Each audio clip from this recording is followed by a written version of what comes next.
Hello everyone, welcome to the stream. Today we are doing some mixing, and I thought it would be a good idea to do this with my control surface as much as possible because put in quite a bit of time setting it up. So this is what it looks like. It's the Behringer BCF-2000. It's a pretty cheap and very old controller, but it still works, and with the Control Surface Integrator script for Reaper or extension for Reaper, it actually works very well.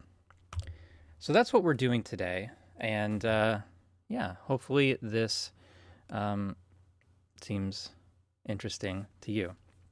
It's as much of a challenge for me as it is, a time for us to hang out or to learn some tricks about mixing. So let me bring up the session here. And the project we're working on is something called Burial of Silence. I'll bring up the README files.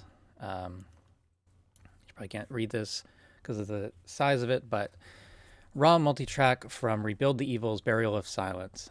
This is provided for educational purposes only, and the material contained in it should not be used for commercial purpose without the express permission of the copyright holders. This is from CambridgeMT.com. And the BPM is 130. So I've got the project already kind of started and organized. I haven't done any editing other than these two files that were obviously unused up until that point. And yeah. So before we get started, let's say hi to the chat.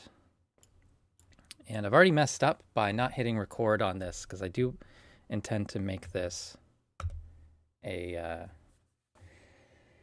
video, edit it down into a video. But yeah. All right. So Aria says, "Wow, I'm making all the streams nowadays. Fire." Yeah. To be honest with you, a lot of times I don't stream because I see that you are streaming or Leandra is streaming, and then I feel like I'm missing out on, the inspiration when I want to do a stream. Yeah, and we got Goodyear music from Nigeria. Hope you're good. Gunter says hello. Mike's here from Let's Talk About Reaper, fashionably late as usual. No, we are just getting started. You are... we just played the intro music, so you have not missed anything.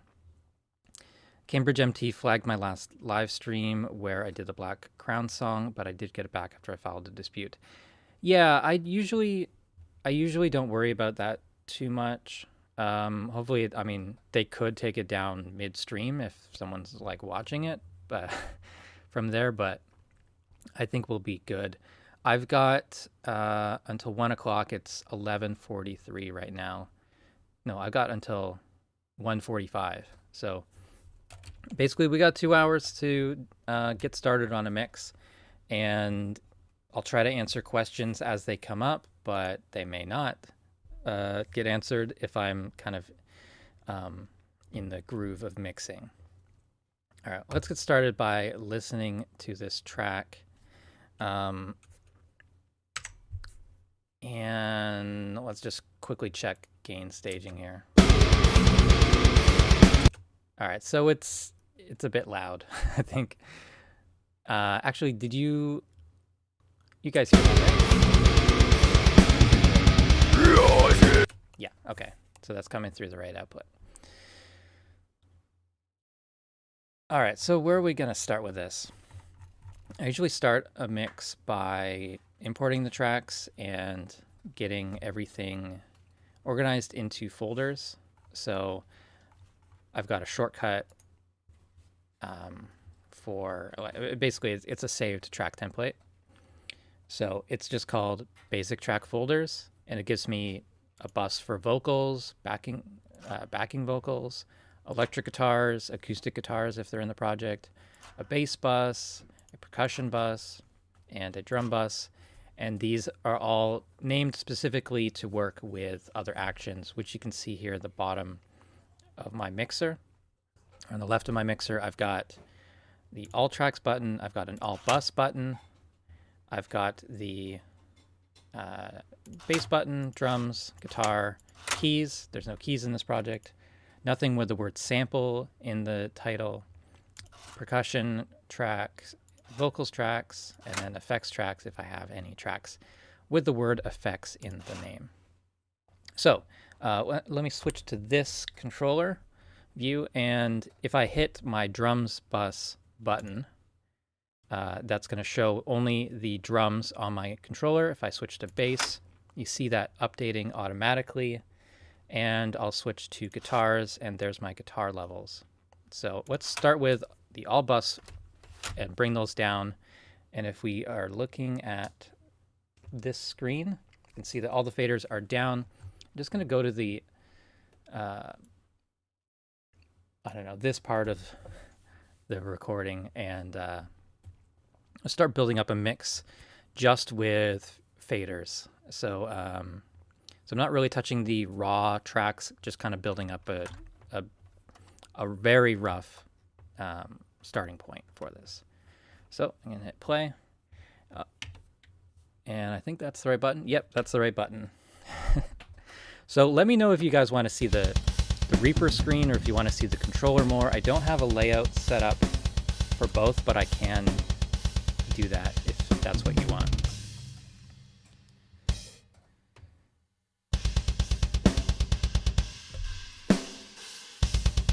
Alright, so I'm just going to make a selection like this. I'm going to loop it. So I've got my drums coming in around minus, peaking around -6, I guess, for the snare. And obviously not mixed.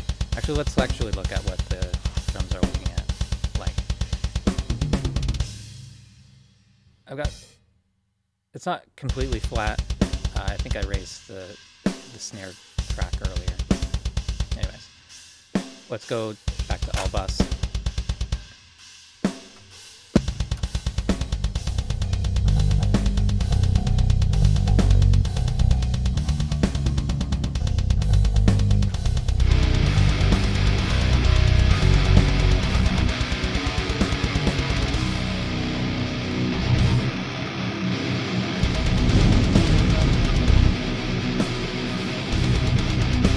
Drop the mixer so it's small.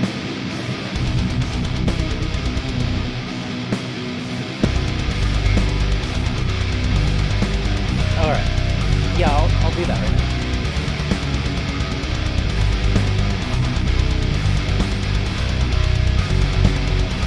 It'll look weird for a minute.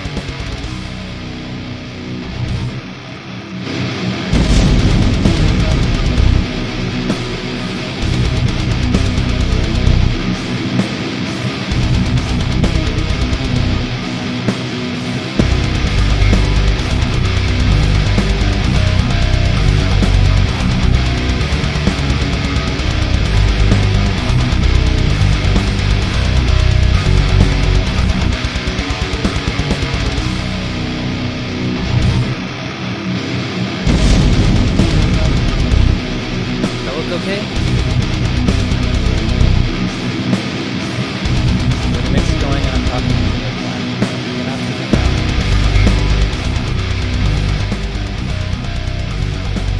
Right, turn down the mix by 6. Alright, is there any vocals in this section? Let's bring this to an end!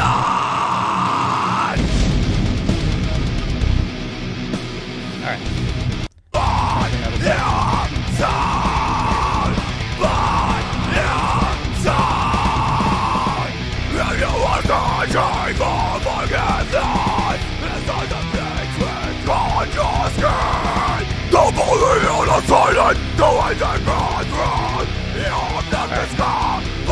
I'm going to mute the vocals for now. Okay, so I'm going to mute the vocals for now because they need a lot of work. So, and I tend to do the vocals last in a lot of my mixes. So that is the kind of just faders up.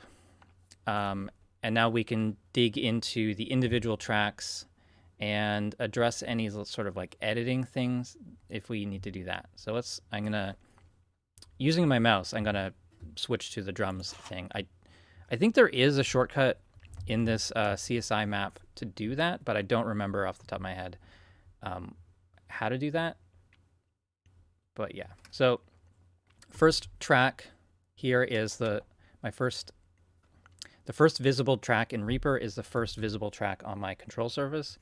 And if I press page over, that goes to my last one.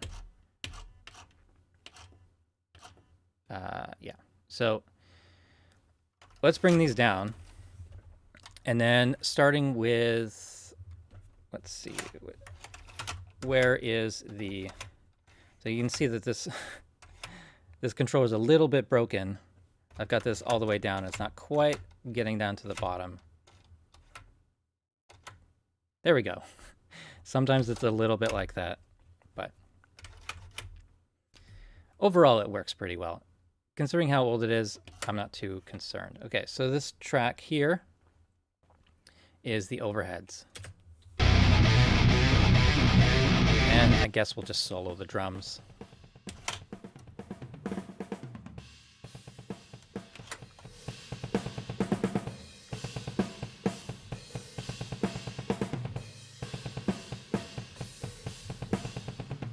Okay, so Mike asked if, what's the story on the song? This is just something from Cambridge MT.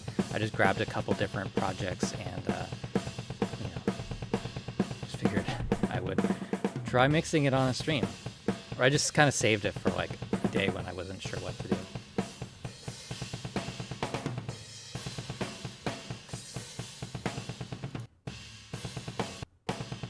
Where is the hi-hat track? Is it ever doing anything? There we go.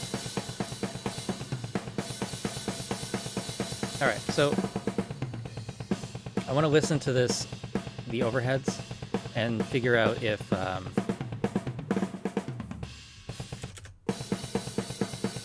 right, so I hear the hi-hat on the left. I'm going to pan the close hi-hat mic to the left. So I can do that on the control surface. I should also switch to headphones because I want to listen to it louder, but that will disturb my neighbors. So.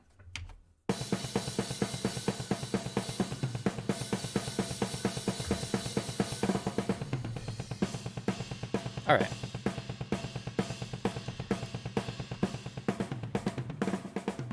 So let's get the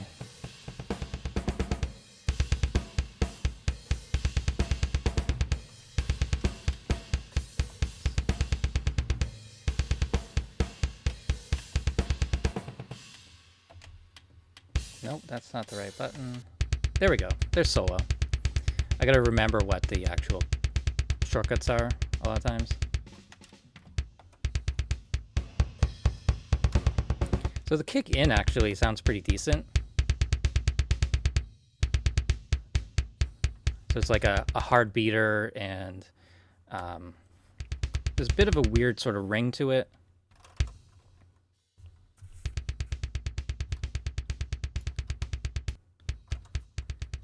But it's not terrible. This, I think, is pretty unusable.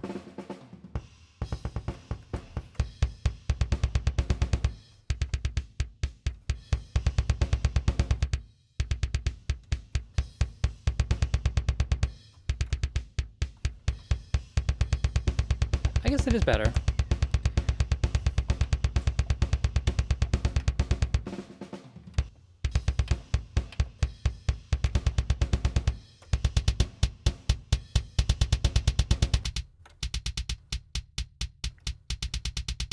So this is really clicky. And then there's a separate sub.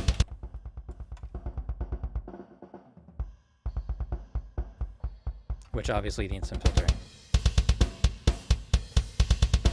I can press, what is it?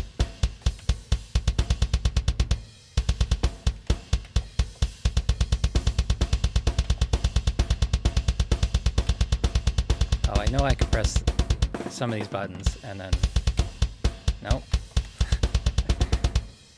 There we go. Okay, so I've got all my tracks grouped and I can pull the kick down now.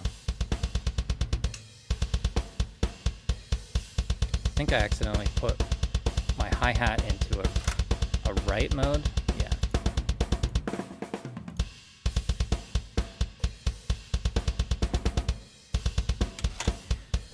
Yeah. Mike was asking, how does the controller work if you want to work with tracks higher than 8? I assume it works where in banks, but how do you keep up with where it is, if that makes sense? Yeah, so on the controller, there's these buttons labeled preset, and these are your bank buttons. So there's the first 8 tracks, and then the next. This is up to number 15. Yeah. So that's pretty much it. And then how do you keep track of which is being used? You usually follow this light. So this is the hi-hat track, which is selected. So this light's always going to appear whenever you have a track selected.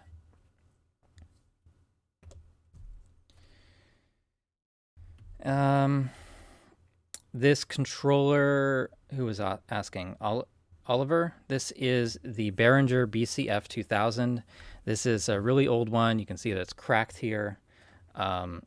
It's very noisy. The faders slam around in a really noisy way. And yeah, it's not the best. It's definitely not the best, but also I got it for like $100. So, every single day that I get to use it makes it even cheaper for me. So I love that. Mixing on headphones, yeah, I've got a subwoofer and I just keep getting complaints. I can't mix quietly so headphones are kind of just a means to an end right now. I've had to, continually turn down my monitor volume, and I need it kind of loud to mix.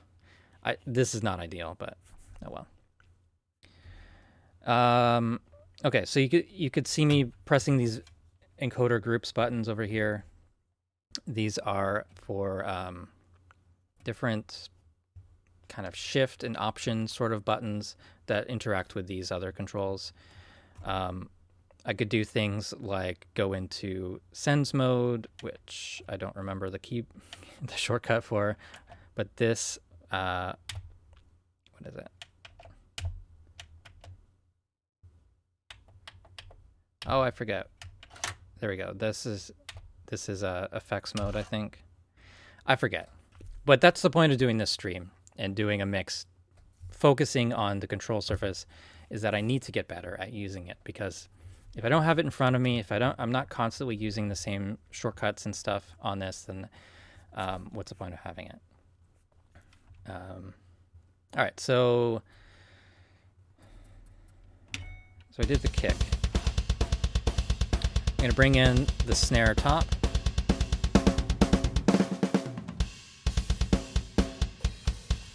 And here's the snare ball.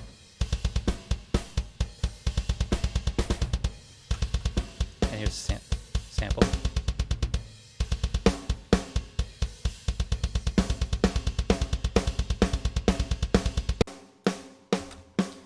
Snare sample.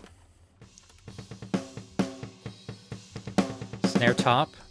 You can hear quite a bit of kick attack in there, and cymbals. Snare bottom. There's a weird like ping sound, so this mic was too close to the rim. Oh, it's resonance from the kick, so it's a little hum every single time the kick hits. And what I like a lot about having control surface is I can balance these 3 faders with 3 fingers. I don't have to continually click one, turn one up, turn one down, go to the next track. I can do it all with the fingers and just listen. And I'm not saying go buy this. Just consider something to control more than one track at a time.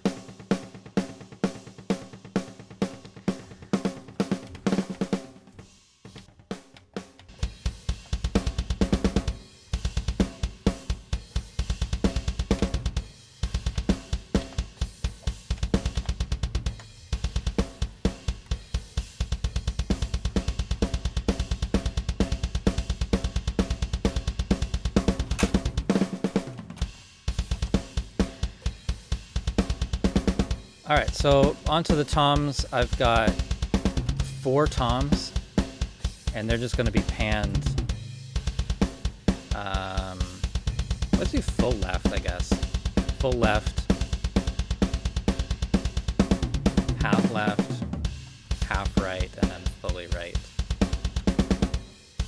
Oh, there's actually 5 toms. It'll be something like that. Can you guys see that? Not really.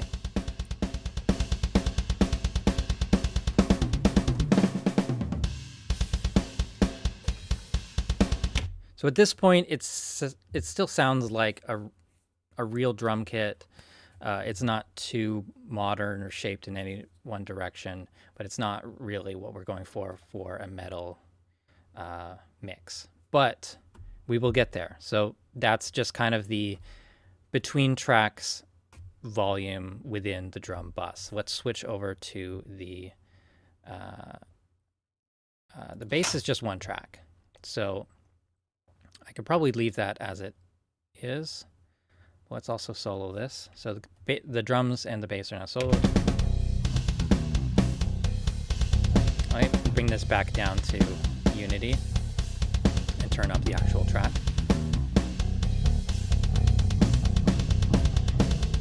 I'm actually going to turn it up at the track. It's pretty low.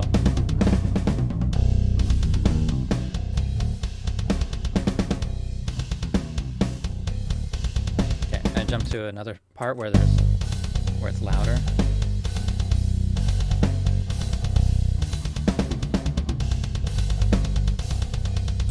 In my head, I'm trying to get the attack of the bass to be very similar to the attack of the kick drum.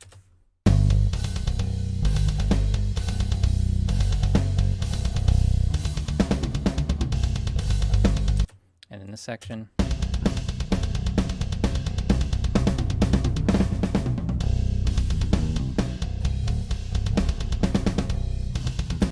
yeah, so actually let's just do a little edit here. So I'm just going to zoom in and turn off snap to grid, or turning off the grid actually. I'm going to make a cut there and here. And I'll turn down this a little bit. So visually, I hope you guys can see this. I'm kind of making the peaks level of this part the same as the section after, because yeah, bass tends to, you tend to want it to be just kind of very steady and not a lot of dynamics. You kind of get the differences in sections more from like the tone change of like digging in harder with the pick, or the amount of distortion you put on it and things like that. You don't really want the relationship of the kick and the bass to change at all. All right, so there's the bass. Let's move on to guitar. I'll keep those soloed. So what we've got here is there are a few DI tracks, 2 DI tracks, and then 4 close tracks. So actually, I have to go to all tracks, get rid of all the solos, and then go to guitars, and we'll solo this.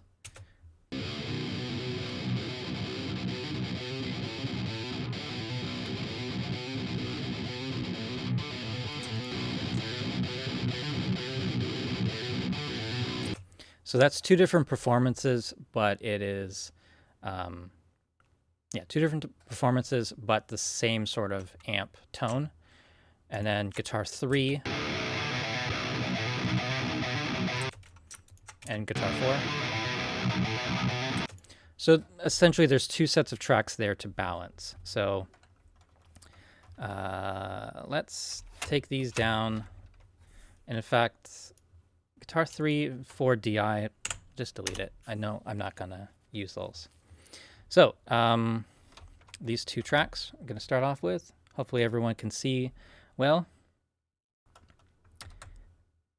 Mixing metal, yeah, I'm gonna try to.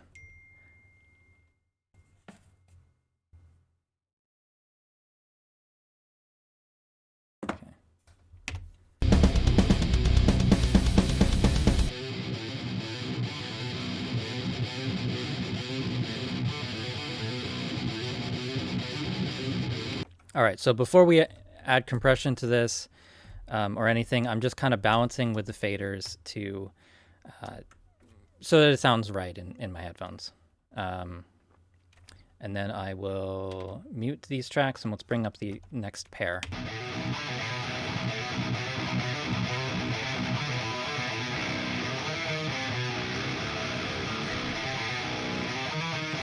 There's different performances, so you can hear it going back and forth between the left and right. Compression will even that out a little bit, but also that's a good thing. Like, you want there to be differences between the left and right, or it's going to sound mono. So yeah, so let's unmute those other tracks and see how those work with this. Let's actually pull them down a bit.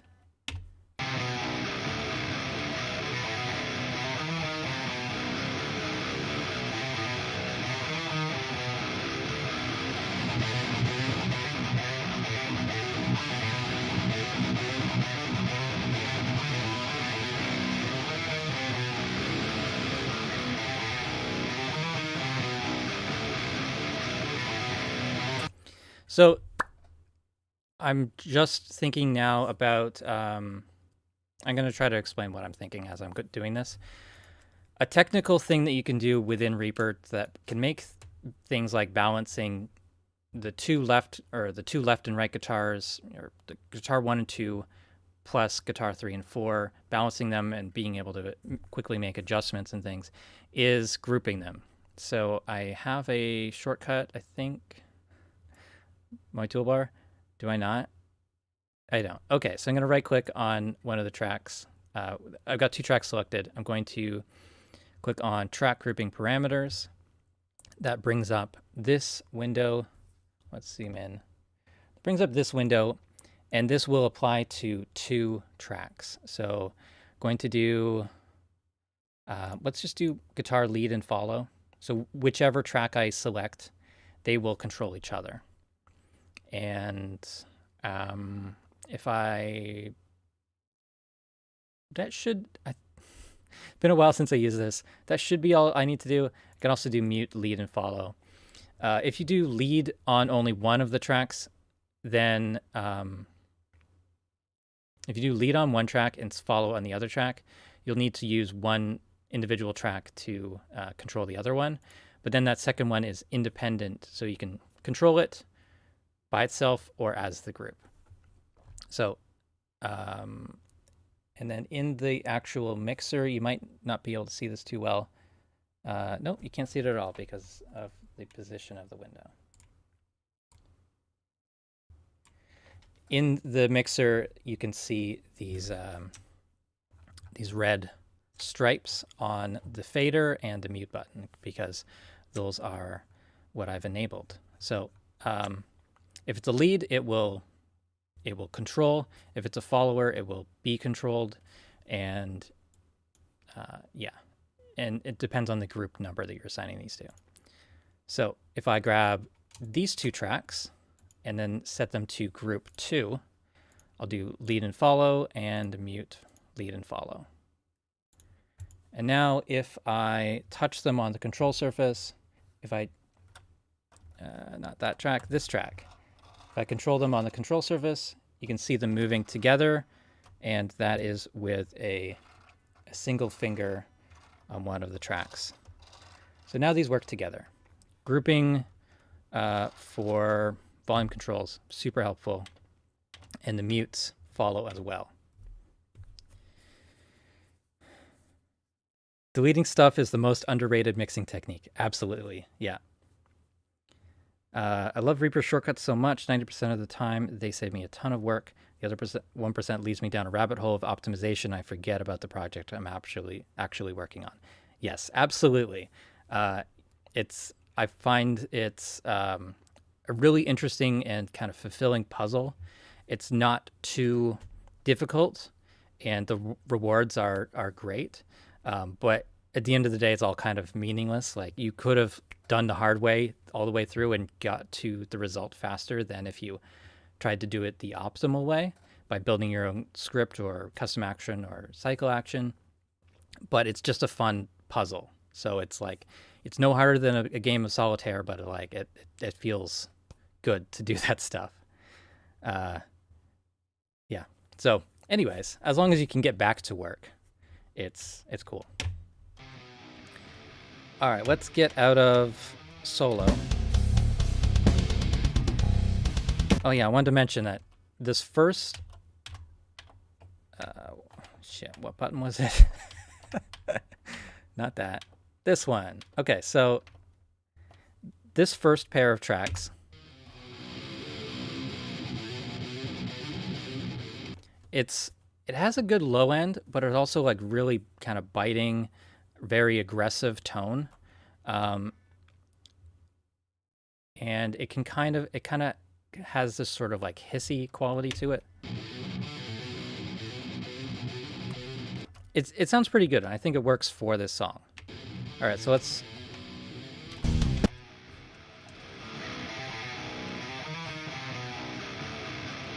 This one's slightly more kind of hollow, and it's such a different tone from the other one, but I think they work well together, and it kind of becomes one tone.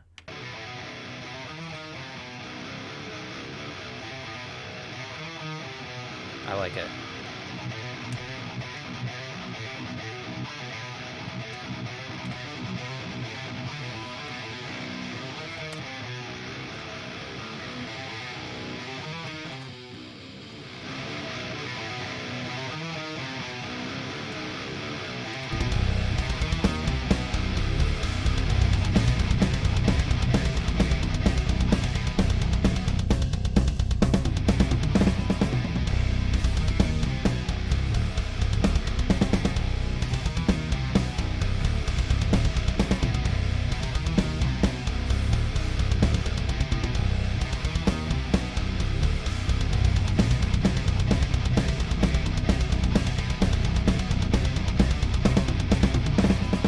I guess that just leaves vocals here. And I know that we're going to have to spend a lot of time on this, and I just hate spending a lot of time on the vocals. It's so annoying. Like, track them better. Metal vocals is always a challenge. By your side!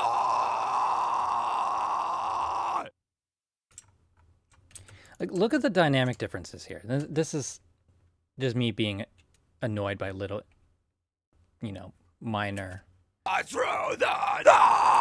difficulties. Like, come on, like, it shouldn't be like that. So I'm just gonna enable the take volume envelope. I've got that on shortcut, so I press Control-Shift-V on this keyboard, and that brings up the envelope, and I can bring this down, and so this now sounds like this. God through the night for the peace. And that's closer in dynamics to the other one. It still sounds a bit louder, but I've turned it down 5 dB. So yeah, there's a couple spots like that in this. So A broken soul, forgive me, Father. this is just a completely different recording. It's like could be a different day, could be a different singer for all I know. My soul, forgive me, Father. This is a period. My anti-shadow was a loss. Okay, and then sometimes it can be cool to put in some points like this. So as he's kind of losing energy in the scream, you actually boost it up a bit. Right? And you can adjust that curve by alt dragging. So if I bypass that envelope, can I bypass it? Yeah.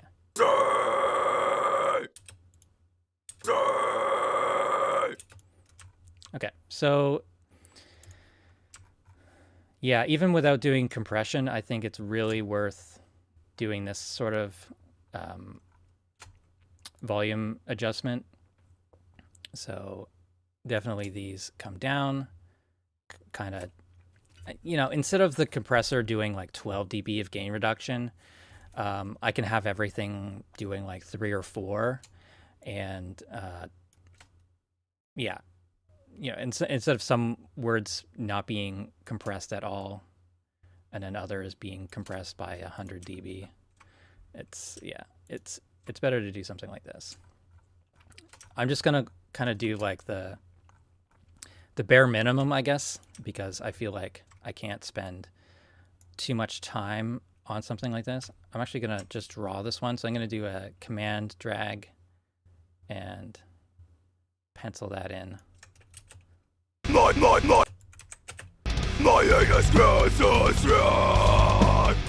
All right, so I'm gonna bump this up a little bit, and I'll delete that point. Yeah, so you can use volume automation on the take to, help with the volume loss that's normally there when you sustain a note. I mean, this guy's trying really hard, so no complaints on really the performance. It's like this is technical stuff. The waveforms just are different throughout the thing. So what's this one? This one here looks like it dies down a lot. Let's see what that's like a little bit louder. And then let's also give him a little volume boost right here. Let's go up 6 dB.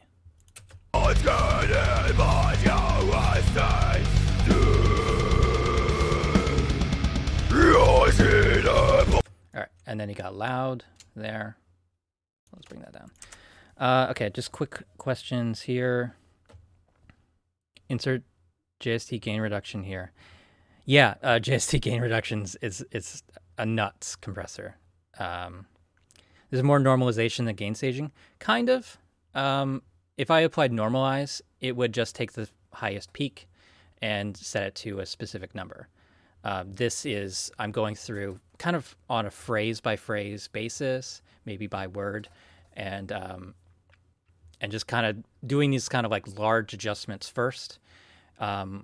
Then I'll apply compression, and then I'll go through, and then like if there's a single syllable that doesn't fit or isn't heard anymore, then I'll bring that up. Yes, this is pre-effects. This is before the effects chain.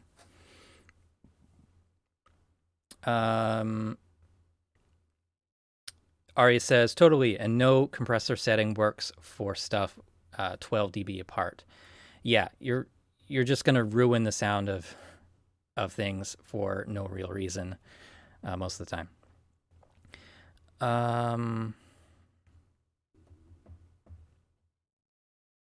Okay, and then you guys are just talking to each other. Cool, make friends in the comments. That's great.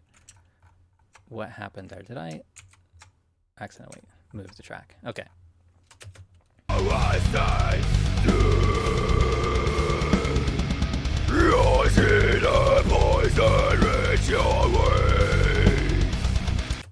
Yeah, I'll just give this section here a little bit of help. And something like that. And then if there's breaths and things in between, I'll just bring those down to silence. Yeah, that's kind of weird. Let's bump that up. Oh, what did I do? I'm just mashing the keyboard and constantly pressing the wrong buttons here.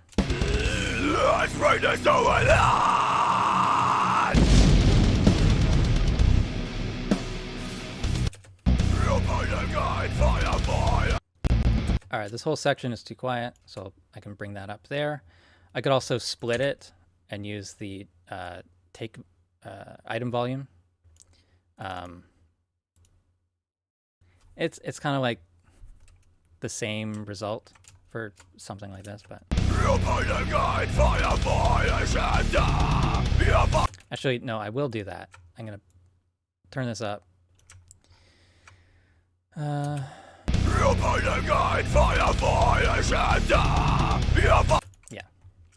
So another 5 dB overall in that part, and then I'll just tweak a couple things here and there. You can get obsessive about this and start making changes that are not even audible. Yeah.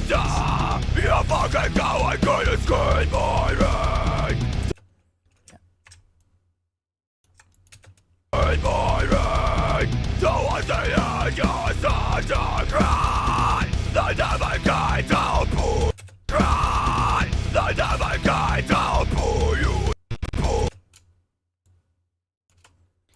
To pull you so little. Pull you.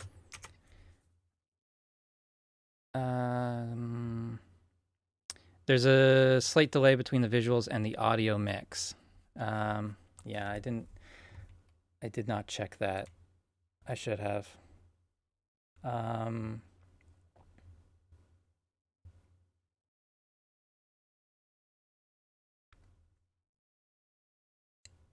I thought I had that set.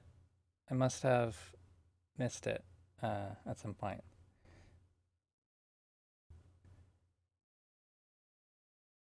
I'm not sure of what the delay would be. I can match my microphone, but it's one of those NDI things. Yeah.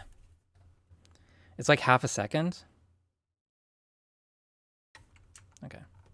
Well, I don't want it to be a half a second delay. All right, so let's look at all tracks again. And I think at this point it was pretty loud. Let's solo these.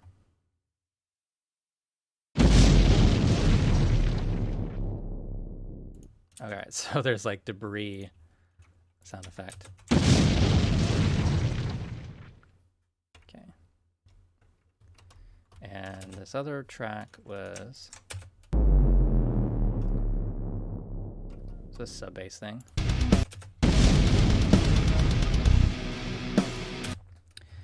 Okay.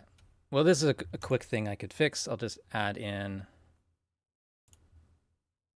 some compression. And I may as well use something that is set up on the controller. So I'm going to add in the TR5 white 2A. I'm going to press... All right, which track is selected? This track is selected. I'm going to press this button and then this. And now, hopefully you guys see that all my faders turn down. The faders are now showing the controls for the T-Rax white 2A. Which I hope, just hopefully a really cool thing.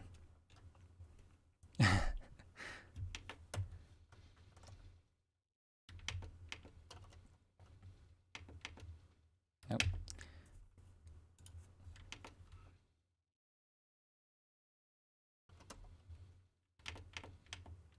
I keep pressing the wrong button and pausing instead of stopping.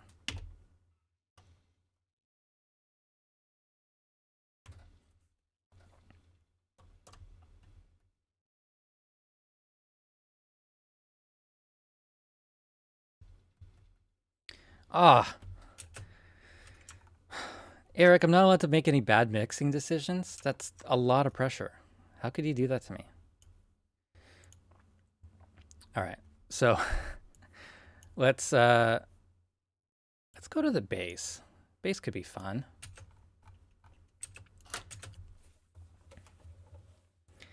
It's a little hard to tell if this is a DI or not. So there's some weird stuff going on here. I don't think it's an amp, but could be going through a pedal.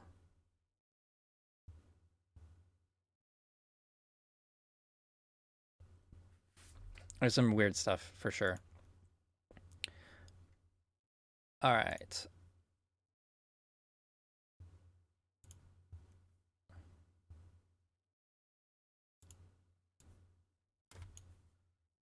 All right, I'm gonna add Nova.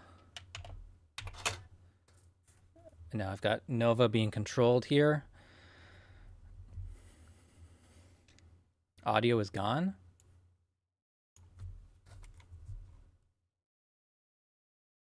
Mac NDI audio just suddenly stopped working. Why is that?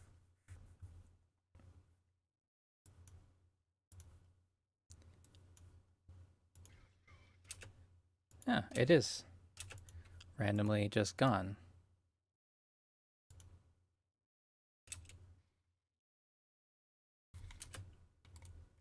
Why is that?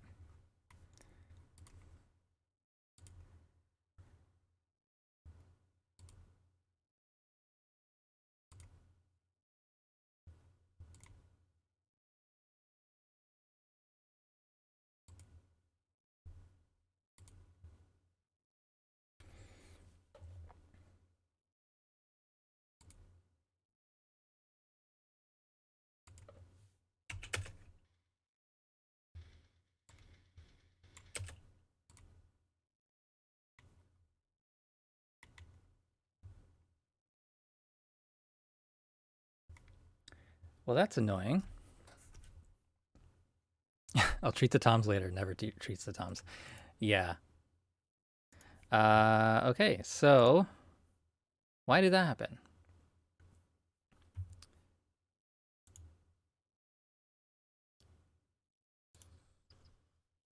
Okay, troubleshooting mode. So let's go to this. I've got AudioFuse and NDI as a, what do you call it? Aggregate device. And then I've got Reaper going to that device. Maybe I'll set it to none. And then I'll set it back.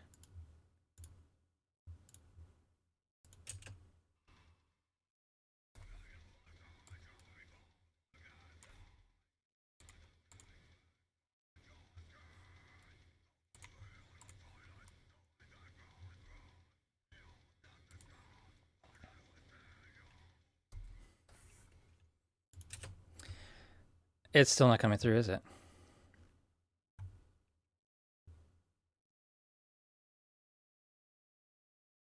Still no sound from DAW.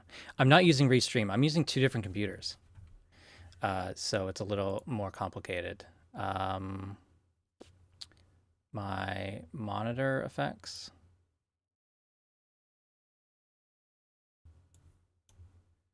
No, not there. Don't you hate that? You want to pop a window out and then it docks somewhere else.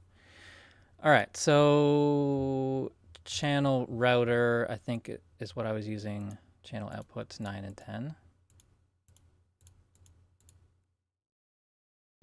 9 and 10 should be my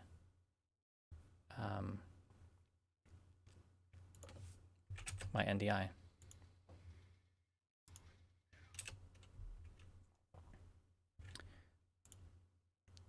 All right, what if I add a hardware out to output 9 and 10?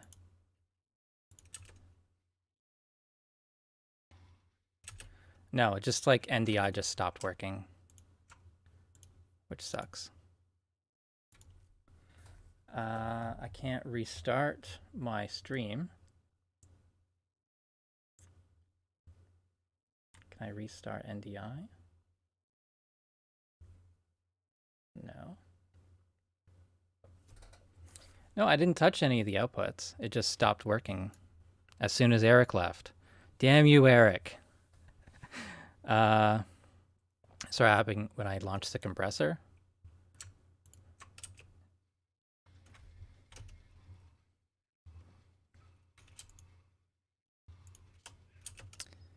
Yeah, I don't know what's happening. It's one of those risks with complicated setups.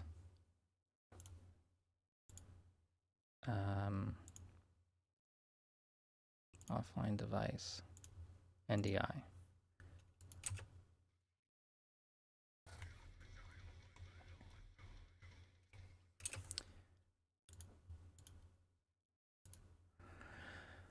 Okay,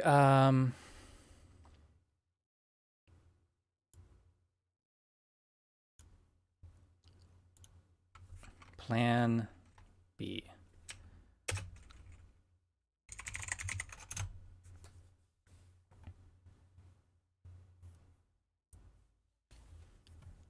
Sorry for the interruptions. We did have 2 hours now. Remove and add back NDI in OBS. I could try that. I probably should try that first.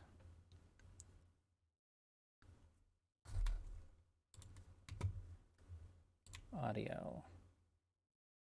Where do I even have that?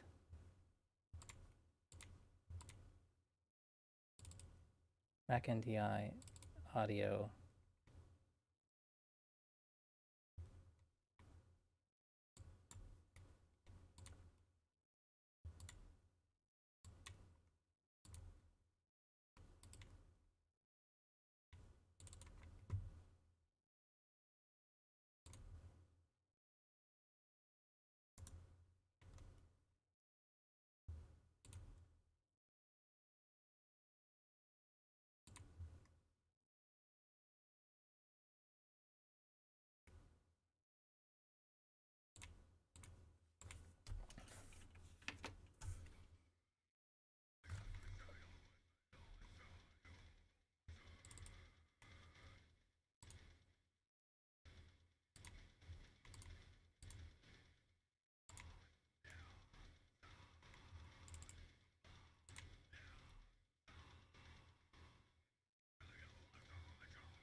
Yeah, it's just not coming through, and then this is not working either. Ground control is not working either. Oh, I love that. It's so nice to do this, to have this happen on a stream. Okay.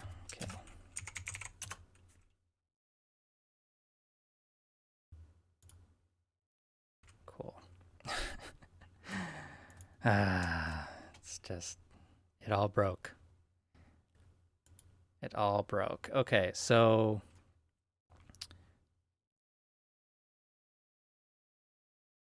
the issue is I could probably send directly to NDI, but then I wouldn't be able to hear it. Let me try this. That's coming through. I know. So NDI is working. Just the aggregate device stopped working.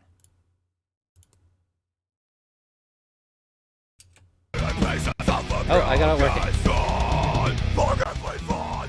We're good.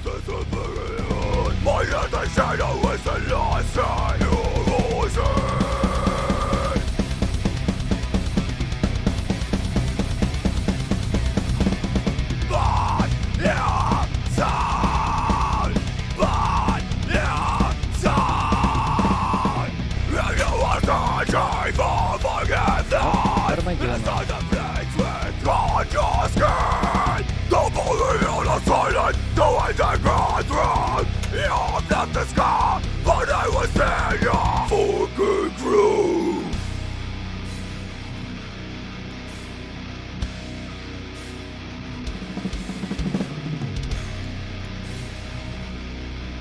Yeah, I don't know what changed, but it's working now. I gotta remember how I set this. How I set this up. So I've got frequency. No, can't see that, can you? I've got gain on a fader. So I've got bands 1, 2, 3, 4 on the faders. I've got frequency on the knobs. So yeah, knob 2, and I hold the shift key for Q. All right, so let's make a selection and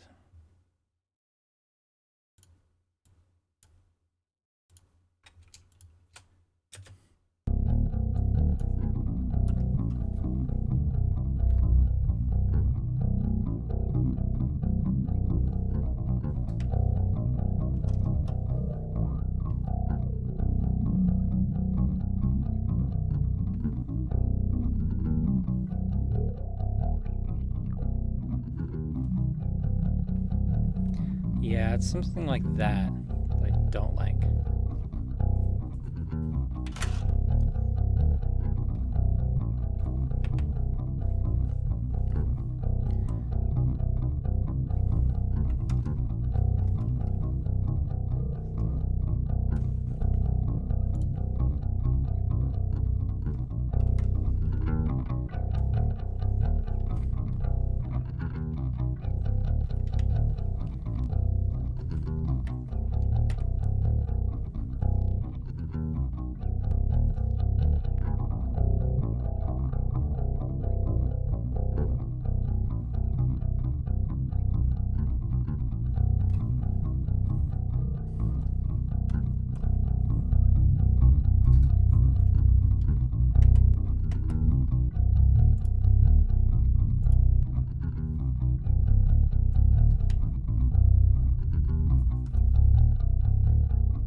All right, so there's a lot of stuff in the bass line that is just like not coming through. Let's use a compressor. What I tend to go for is the Black 76. So with the controller, I make sure my track is selected. I press these buttons, and then to go do the second effect, I press this button. And now I wish the window would disappear, but it doesn't really matter. And so now I'm controlling, I've got the input level, I've got the attack, release, output level. This is my ratio control, which I can tap or roll the thing. And I think that's it. Sometimes I put bypass on one of the other faders. I don't know. I'd have to look at the actual code that I did, but I think it's pretty much just that. So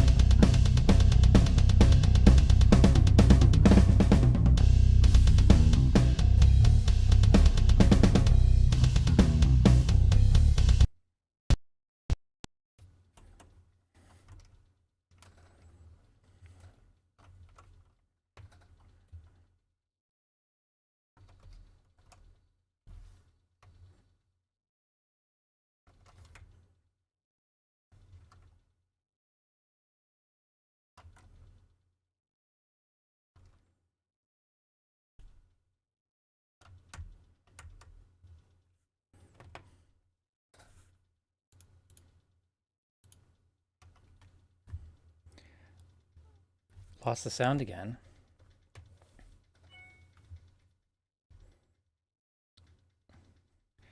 Huh.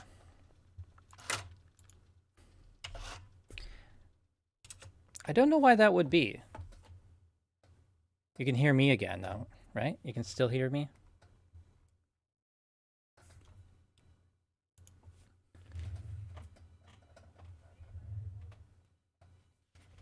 I heard a phone ringing. It's not mine. What did I do last time?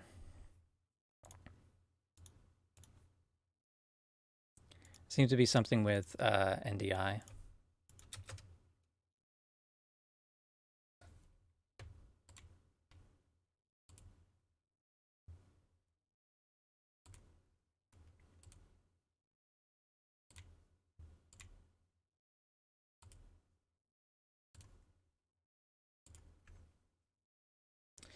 Well, it's kind of good that we're doing this live because I would be so angry having this happen,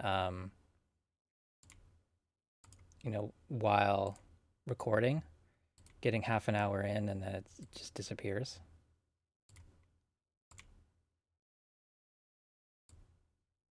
Nothing's coming through. Okay.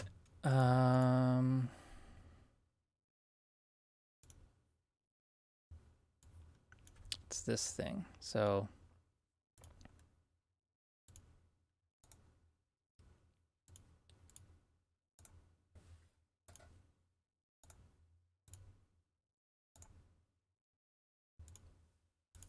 okay.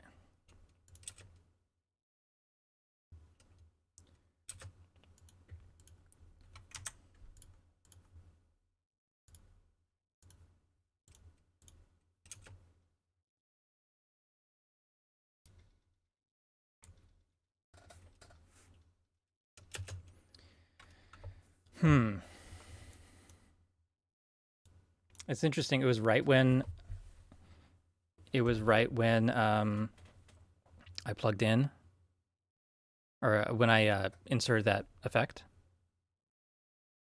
or when I adjust it. It just kind of randomly. Okay. Let me think how to fix this.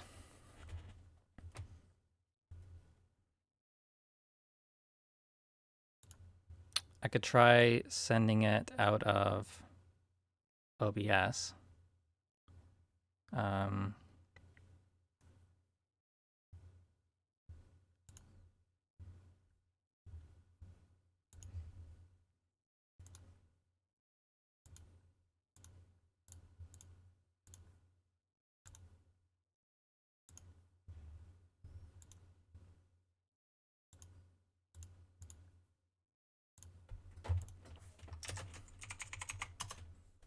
oh, I hate that.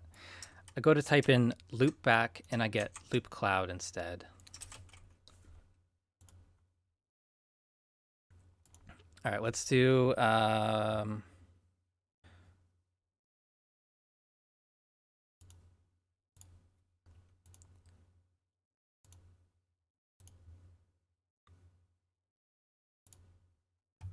let's try this.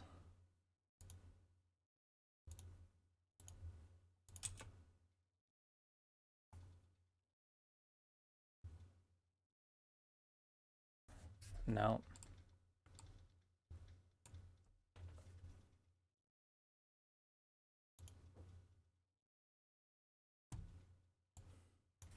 So I can hear it, and I've got it going out to the NDI. It's not coming through. So, yeah.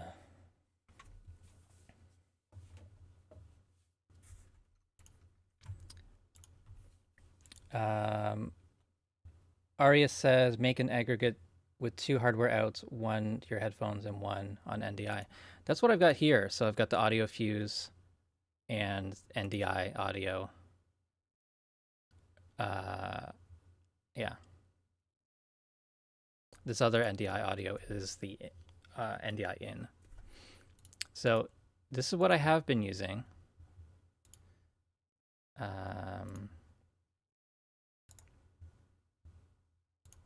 I could try setting this to only output, and I'll set Reaper to default device. So I don't hear it, and my other computer's not hearing it either. One of those annoying NDI things. I love it. Resetting all sound devices with terminal. All right, I'll try it.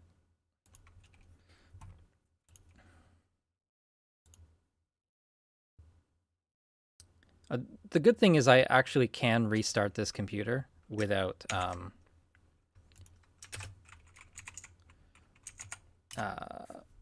without affecting the stream. I got a not found.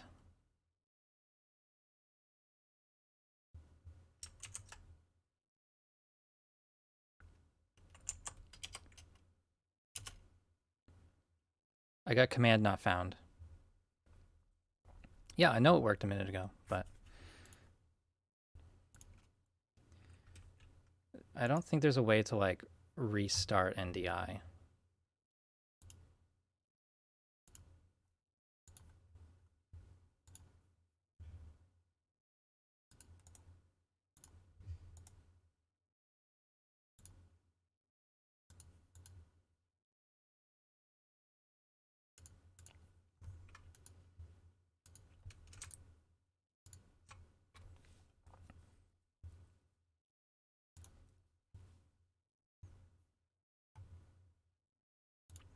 My streaming setup is new. We've done 2 streams with it. This is the 3rd stream with this new setup, and it's been flawless, but we haven't gone as long. So that could be something. That could be part of it. I mean, I could always quit Reaper and come back. And turn off this other stuff. Try that.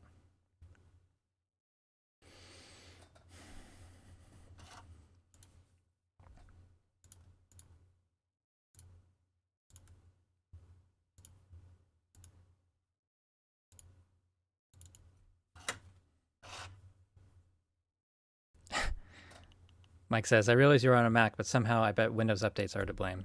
Well, I'm using one Mac and one PC, so it couldn't be worse. Looks like we have audio.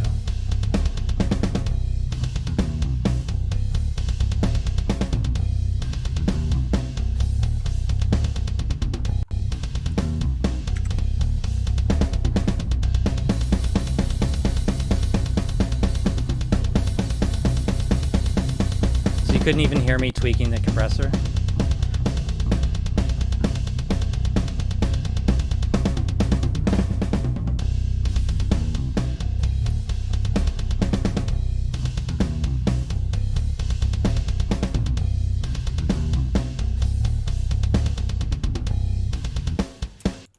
Okay, the drums are bugging me. Let's actually focus on the drums a bit. So, what is it about the drums that bother me?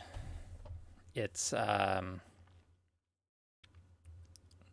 it kind of sounds unprocessed, even with samples being in there. Let's just start with the overheads.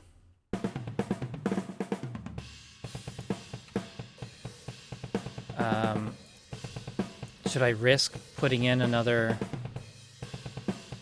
EQ? Looks like sound is still there.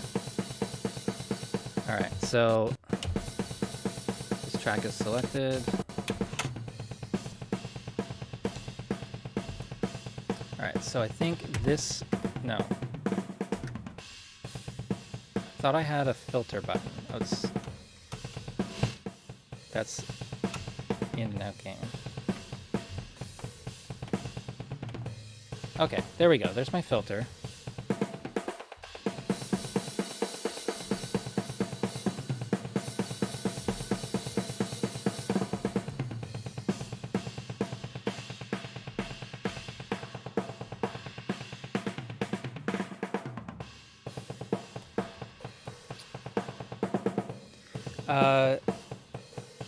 A token beast says, would you trade this control surface out for a touchscreen when big enough to have a bunch of info on it at one time? I don't think so.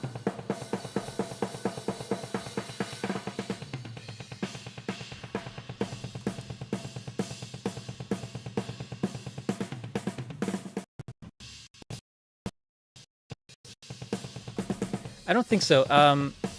Multi-touch is the thing I would need. But also, like, you can't twist the knob with a touchscreen. Like, I love my iPad. I love the iPad with a pencil, but I don't think I could mix a song like that.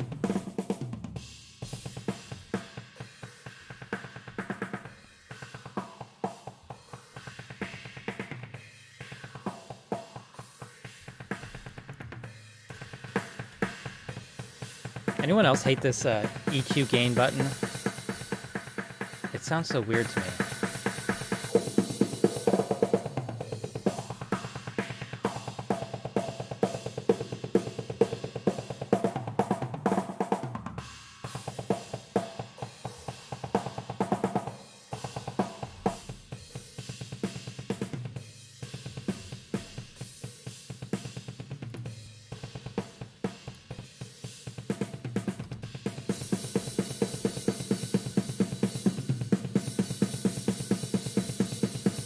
Alright, I'm going to leave that there for now. And let's put in a... also compress this.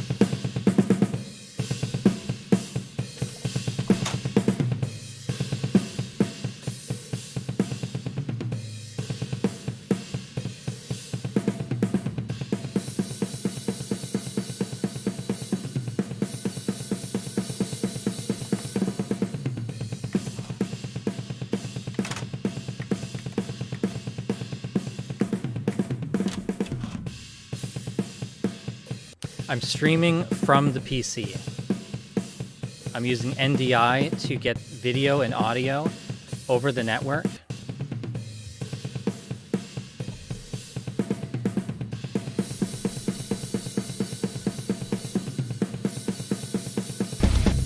So I first learned mixing on SSL consoles and the Digidesign Icon controllers.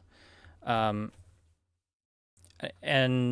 I was mixing at home, like with a mouse. When I was in school, I wanted one of these controllers. I didn't end up buying one because it was easy to convince myself that like it's good enough with a mouse. So you could do everything with a mouse that you can do with a control surface.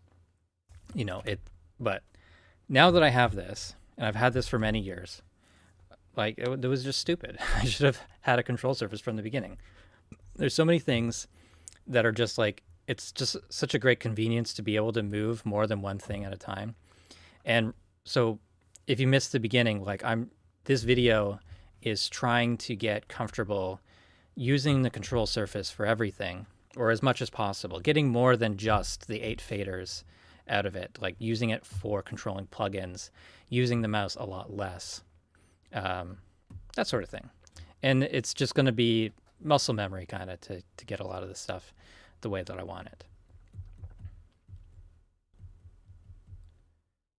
Capture card? No. I've got lots of capture cards. This is a better way than using capture cards.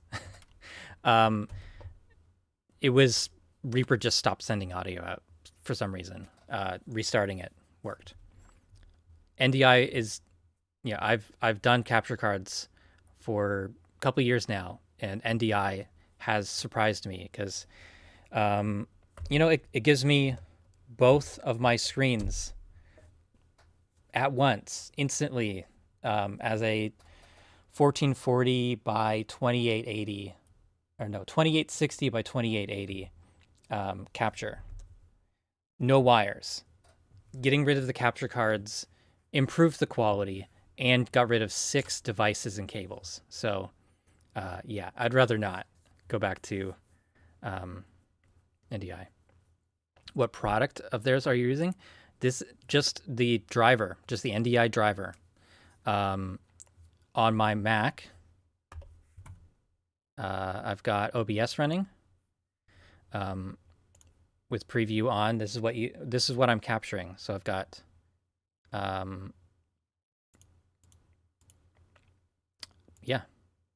basically I've got this as 2 NDI captures, and it's one what is it? Under the tools menu for NDI with the driver enabled. That just gets you output. So I can turn off the preview. So OBS is using minimal CPU. This is not recording or streaming. It's just sending the video out to the other computer or to the network, and then any computer or any device on my network can pick it up. It's low latency and it's lossless as far as I can tell. So the quality isn't any less than using a capture card. So, yeah.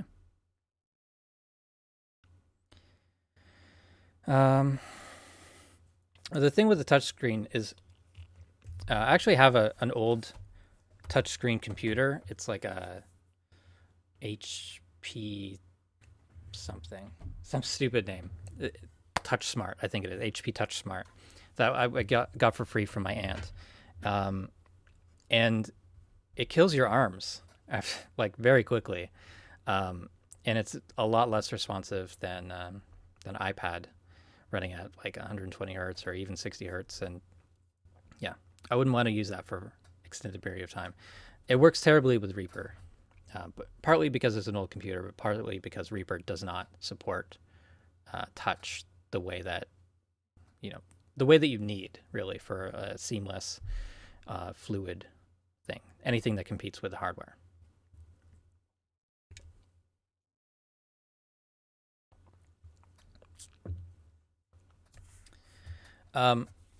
The touchscreen controllers, they definitely look nice in photos. And if you have people coming over to your studio, they'd probably think that's pretty cool. But I'm just doing this for me, so I don't really care about that. I'm debating whether we should gate the kick. It definitely sounds thin. Somebody said that a while ago.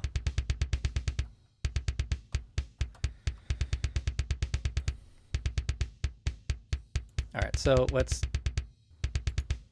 EQ it.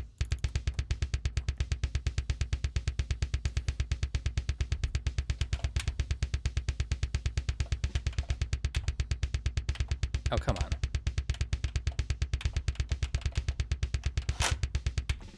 Oh, that sends. Oh, I put it on the wrong track. That's why.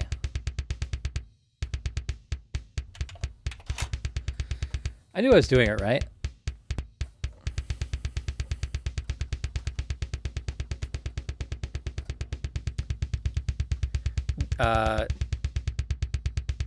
Why not replace or augment the kick? It's always worth it to see what you can bring out of the kick first.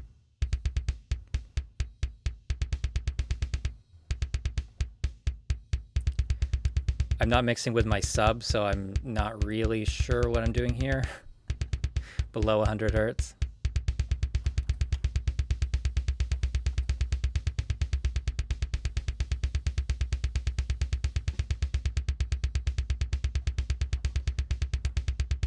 So often if I'm boosting something, I'll usually cut some out immediately after, maybe like an octave above.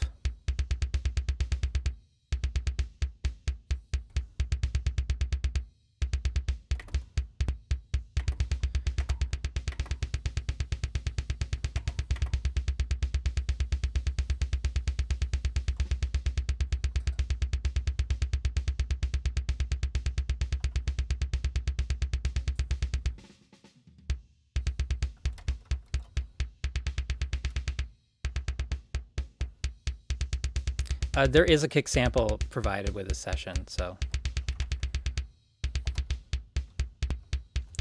But it's still good to figure out if there's anything good in the raw tracks before you replace them.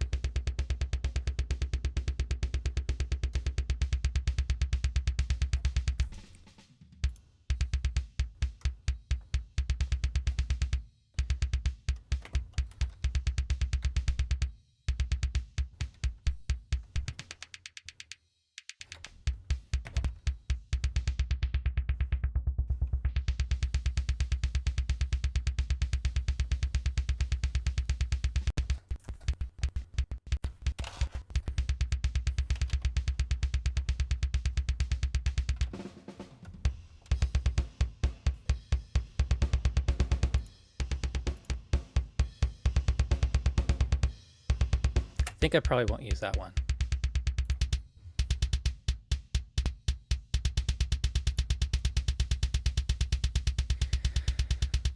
All right.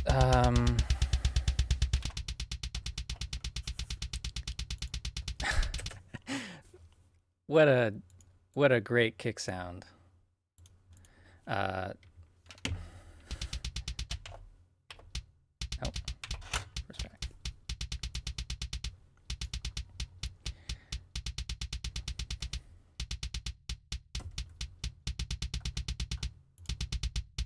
I gotta tweak this TDR Nova config because I'm constantly wanting to switch the.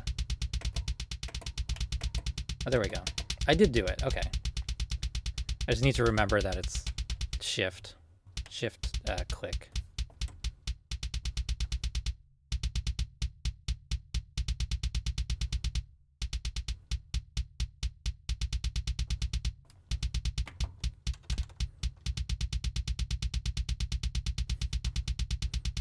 There's no dynamics in this at all.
All right, so all the kicks together are kind of doing some weird stuff that I don't like. What button is it?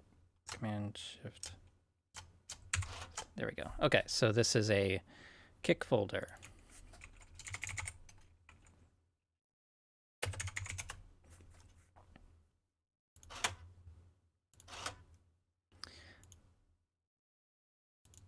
It's because I didn't.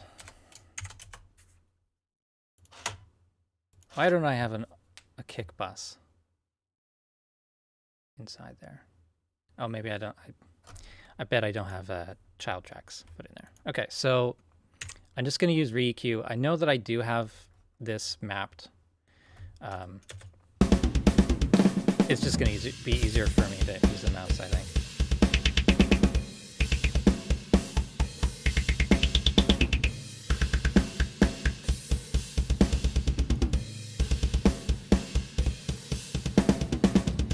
I don't know if I'm fighting my headphones at this point. That feels right. That's probably way too much.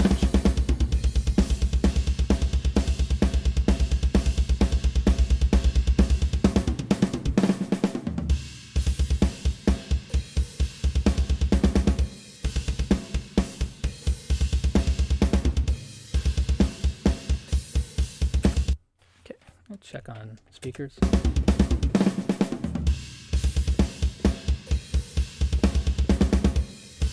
Probably a bit too much low.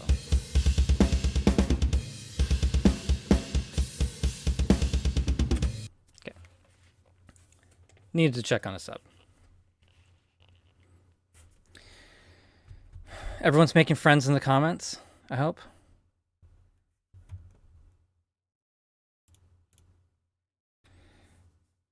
The EQ is off screen. Sorry.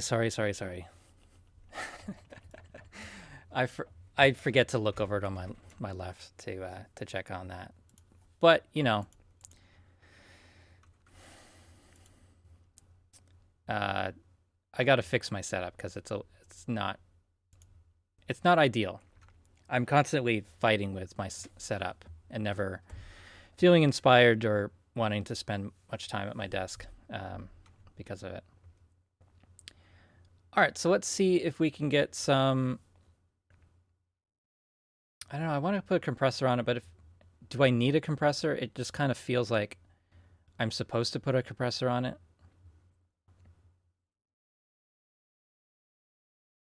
Maybe I won't. I'm missing some there. My compressor folder is incomplete.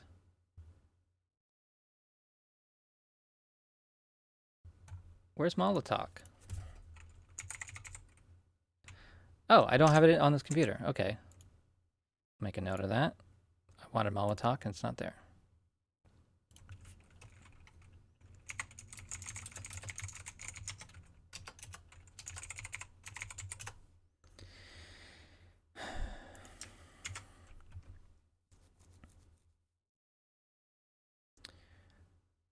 Okay. Well, I guess Black 76, and we'll try to kind of gel these together. Do I have the right track selected?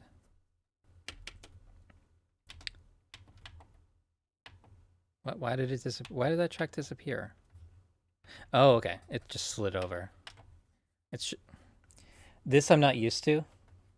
You see, if I press the third button on my controller, it's showing that as the first track in the mixer, and it's a little disorienting. But it's fine. Okay, this button, and then this button to go to effect number 2. Can you see that? Do I have mega delay on this now?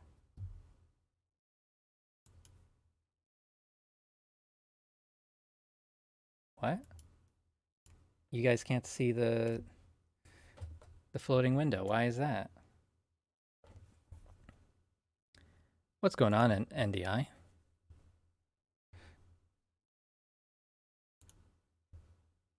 Huh. Okay, so I had a floating window there and it just wasn't there.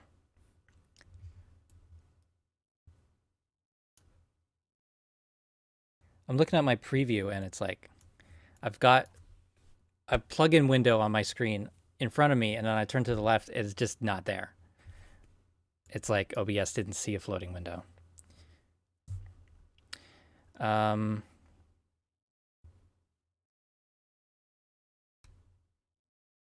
don't know if that was an error or what.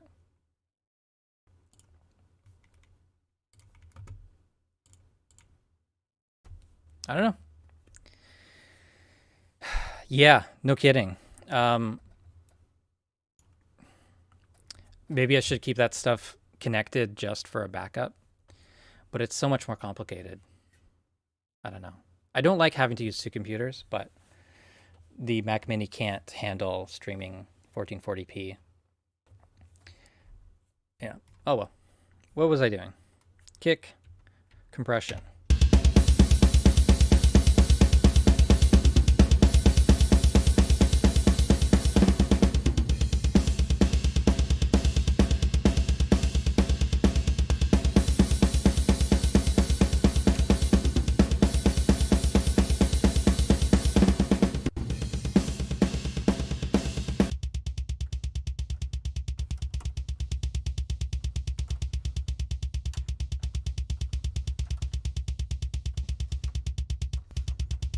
It's like,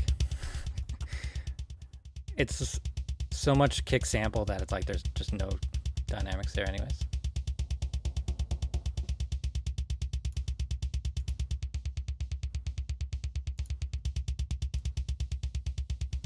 Okay, let's try that.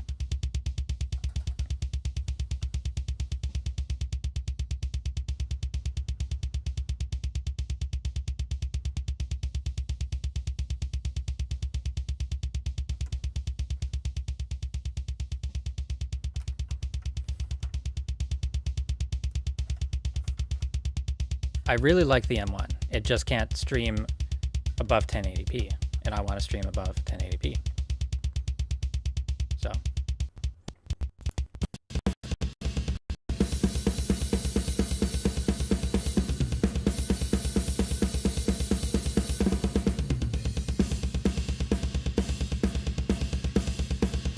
All right, so I'm gonna make a folder for the snare as well.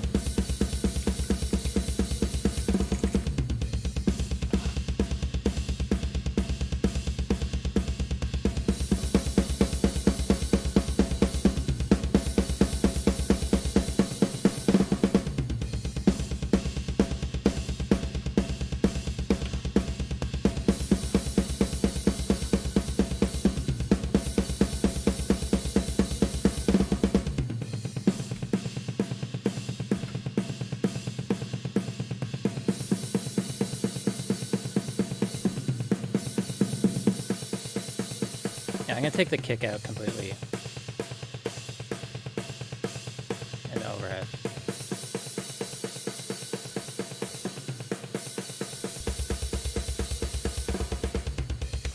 That was kind of fighting me.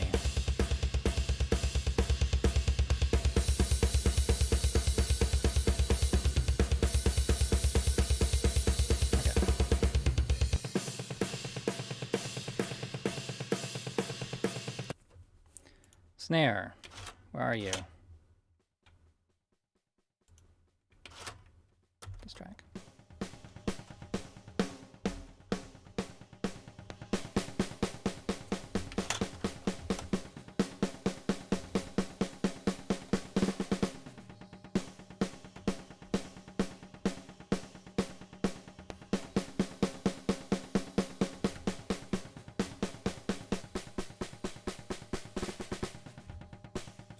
So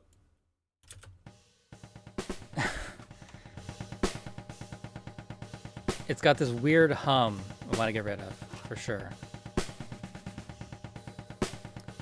I should probably gate it, shouldn't I?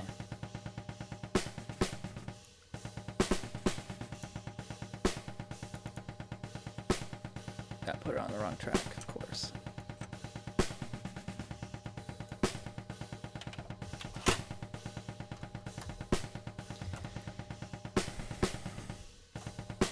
So, can you guys see this? I think you can.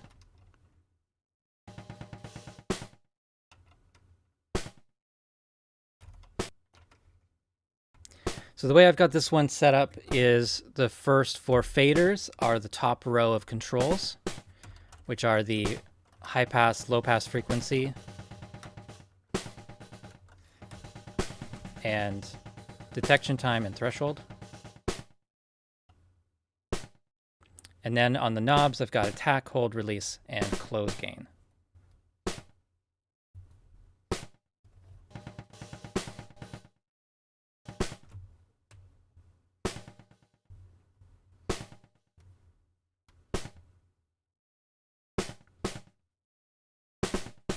I'm not gating the kick. I'm removing the kick from the snare bottom mic, because without it, you can hear the kick constantly, and it has the note of the snare. Right, it's just this constant note, which, you know, probably out of pitch with the guitars and stuff. All right, so I'm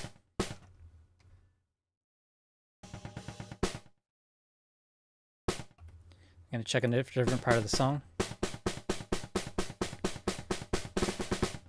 And then on this, if I want to keep some of the original sound in there, it's the close gain.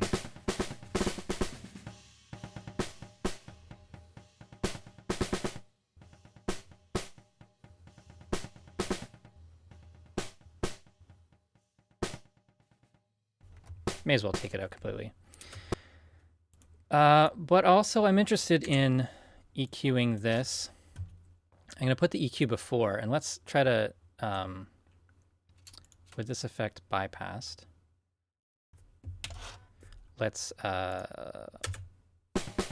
find that note.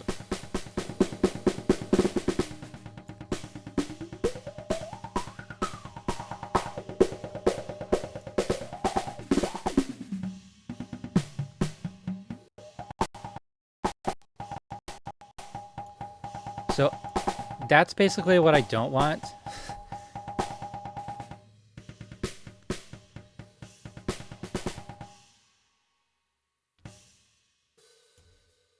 So it's going to be that note plus, like, probably octaves above that.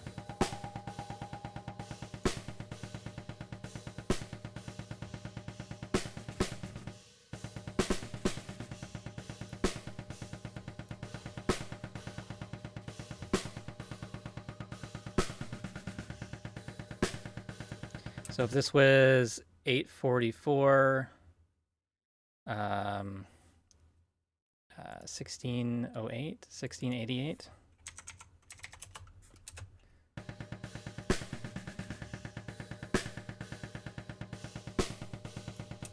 And then also, let's take 44. What was it? 844. 422. Let's do 422.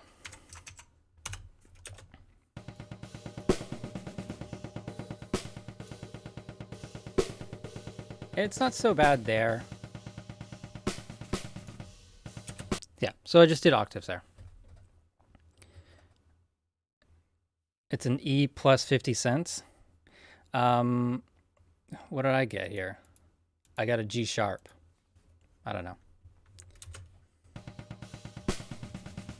E to G is that's a fifth, isn't it? Am I EQing out the fifth?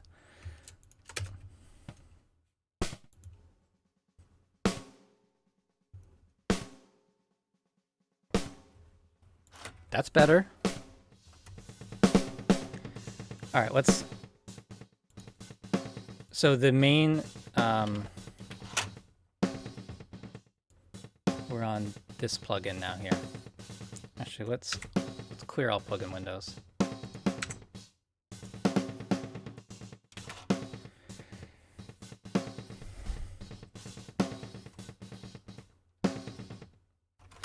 All right, so what we need to do, I guess detection time is latency, isn't it?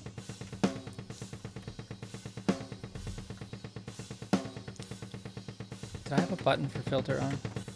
Okay.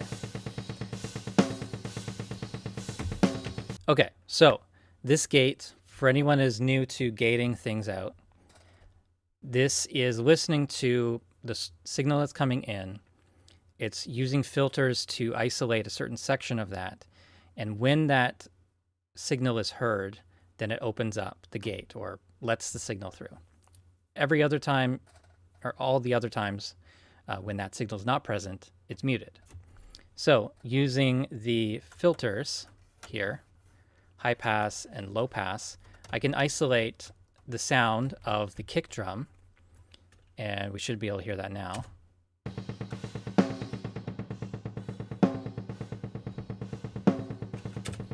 In this monitor thing.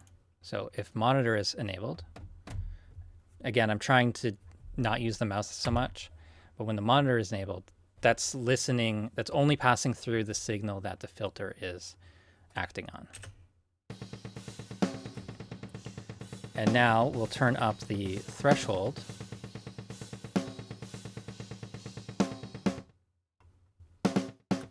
We only want the snare to come through.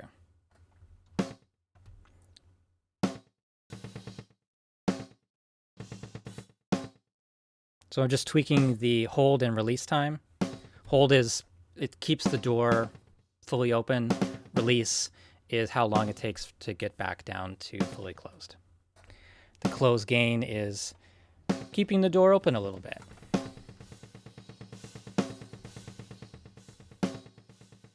So you can hear the original signal, but quieter.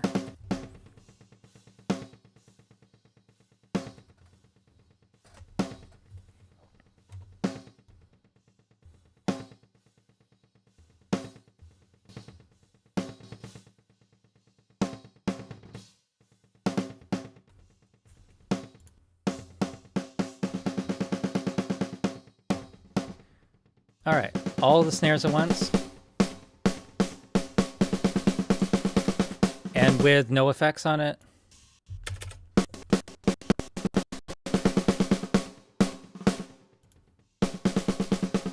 Okay, and then with the overheads.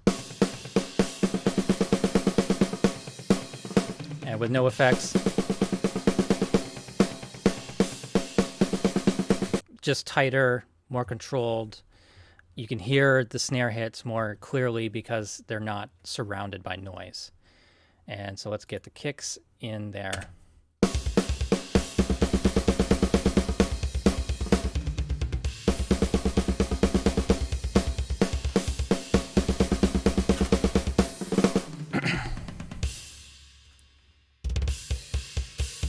All right, let's go back to this section. I'm going to bypass all the effects on the drums. Here's where we started. Here's where we are now.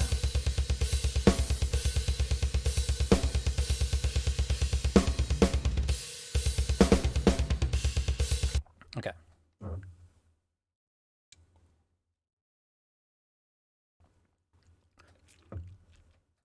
Okay, just to complete this section here, let's go to the hi-hat.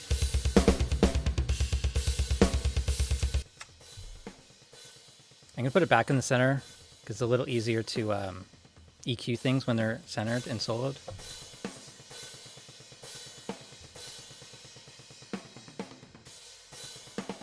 It is a lot of noise.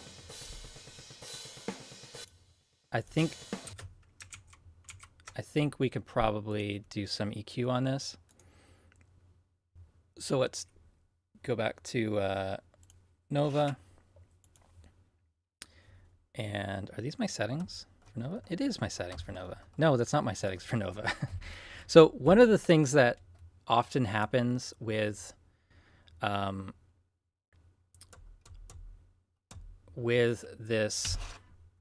CSI, when you switch plugins on a track, it still retains the previous mapping.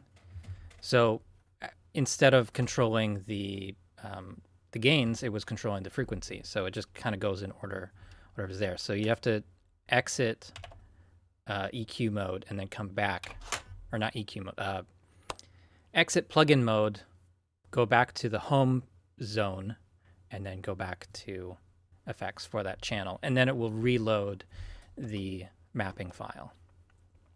So I really should do a video on what's changed in CSI. There's not a whole lot, but it was a few days of work. I think I just need the filters in here, so I'm going to bring that up and listen to the hi-hat.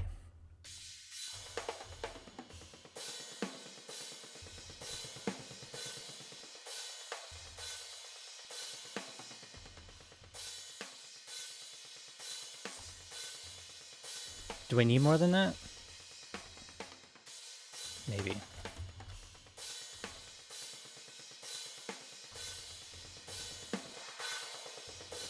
You can still kind of hear that kick in there. So pan that back to the left. Hear it with the hi.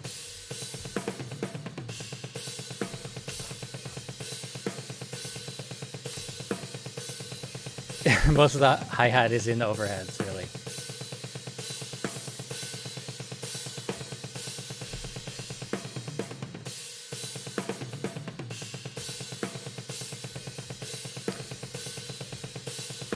Honestly, I could get rid of the hi-hat completely because there's so much in the overheads.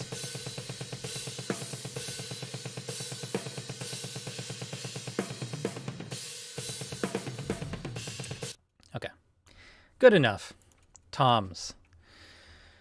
Toms are always annoying, aren't they?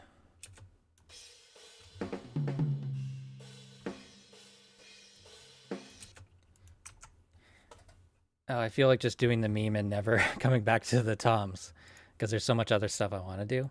Let's come back to the toms another time. I'm going to run out of time if I'm not careful with this. Let's EQ some guitars.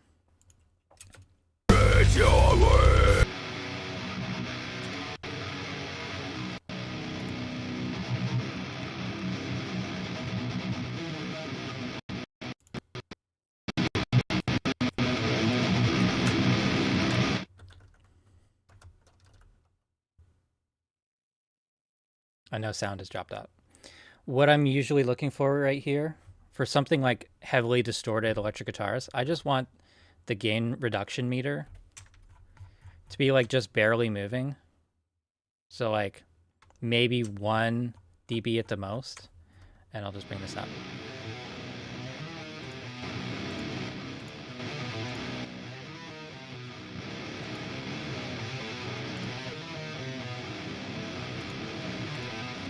And I'm just matching the volume. That's interesting that one of the guitars lasts an extra bar. Weird.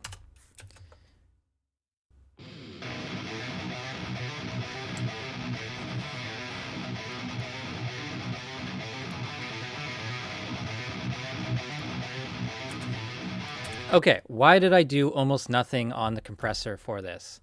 Partly it's just a little bit of like squishiness kind of. This is a tube compressor, so it's a little slower to react than other compressors. So even when the gain reduction meter says it's doing nothing, it's still doing something. This also has a bit of EQ involved, so it's kind of taking away some of the super high frequency stuff and adding a bit of coloration to it.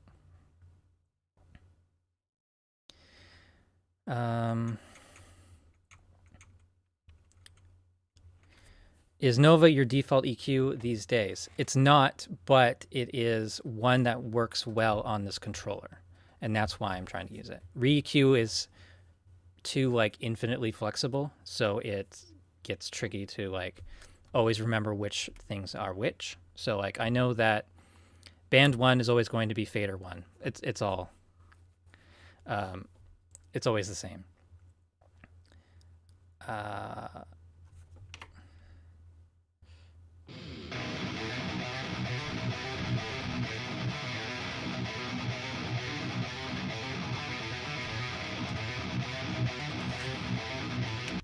Okay, so I think I do want some EQ on here. So again, I'm going to use Nova just because it maps really easily to this controller. Did I press the wrong button? Oh, wrong track selected.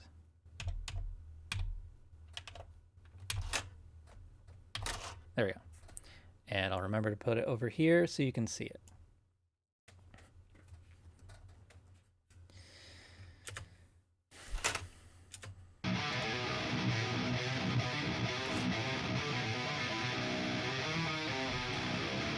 So I know that I don't need super lows because I've got a bass in here too. Not that far, but...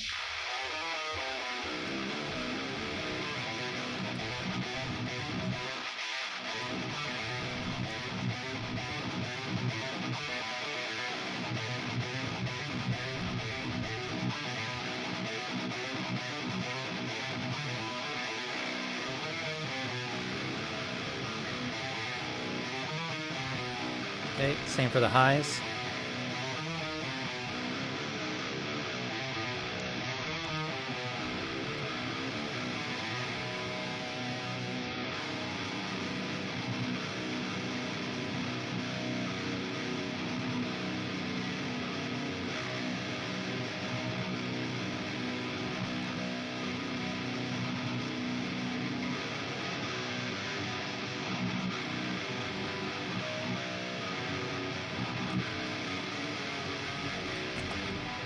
So without the filters, it's like this. With the filters,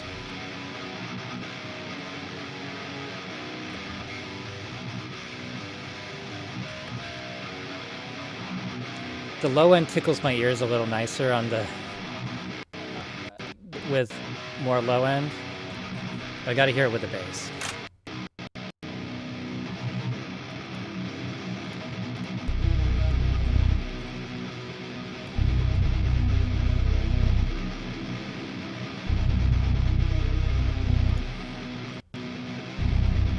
So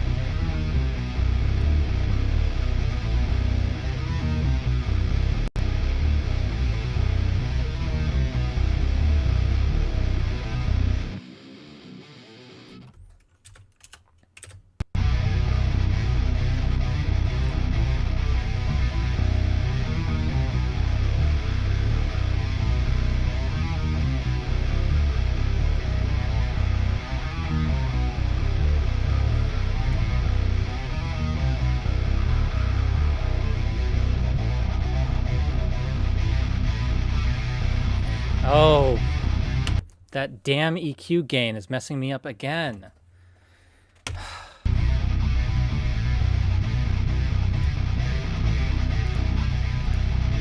Well, now I've adjusted for it. Damn it. I hate that. All right, I got to turn that off because it's got a mess. It always messes with me. Let's can we go back to default?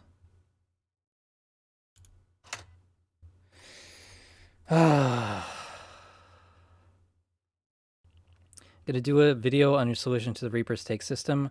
Yep, I've already done that. Month or two ago.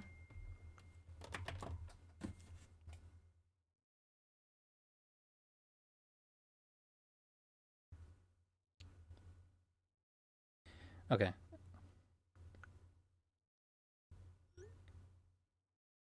My wife's just saying that she can get the kids, so I can stream a bit longer.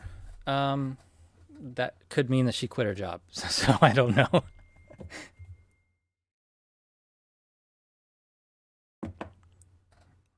Okay, let me just say that I'm still streaming.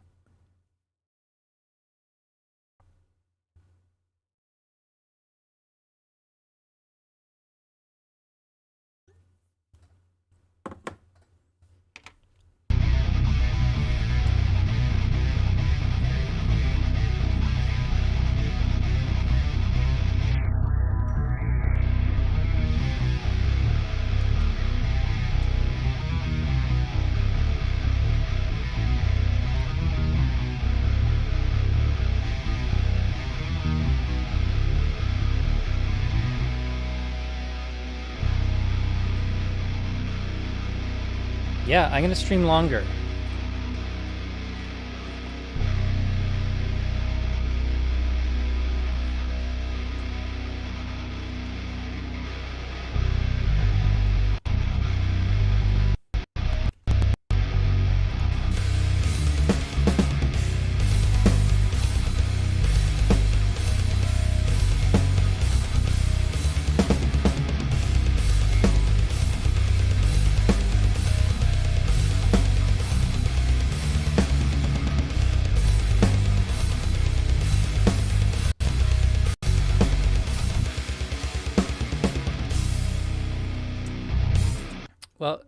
that was kind of a distraction. What am I doing?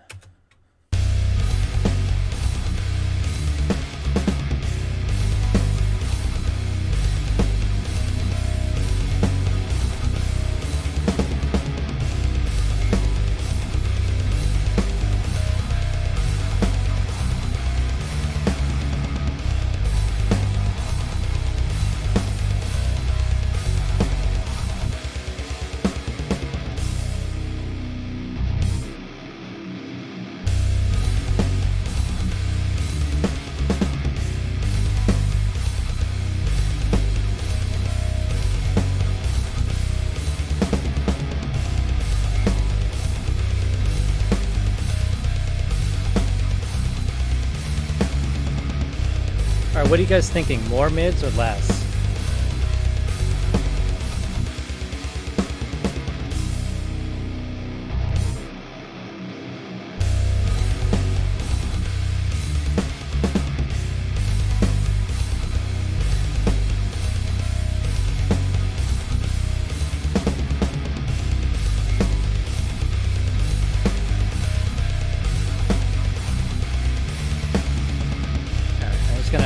Out the 4K.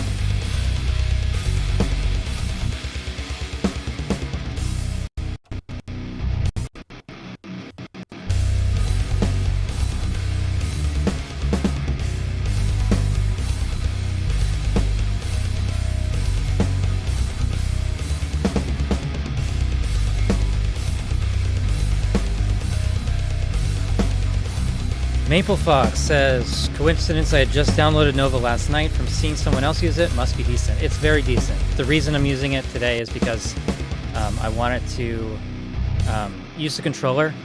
Because it's a limited number of bands, it maps to the controller really easily, and I'm starting to get the memory of it. You know, holding down the shift key to adjust Q, but the knobs are always like frequency and the faders are always gain. That's been pretty cool. Okay. Those quieter, fluttery melodies would really come through with some mid boost. Yeah, I am thinking that as well. But it's tricky because it can make it get tiring to listen to. The drums are still not sounding right to me. I think it could be that the toms are still coming through ungated.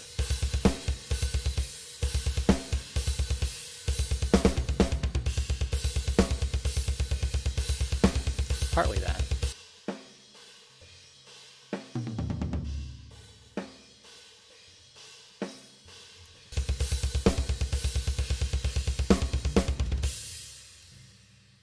All right. So all the toms need gating. What I could do is edit it out. There's no tom. Okay, so I'm just going to edit that out.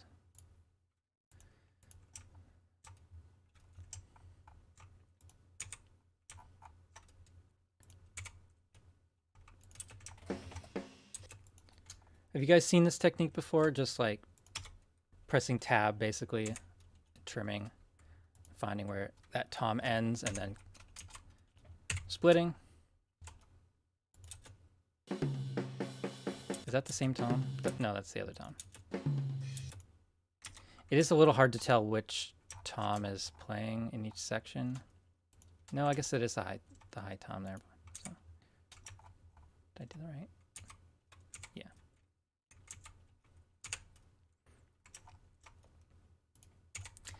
This will just take a minute.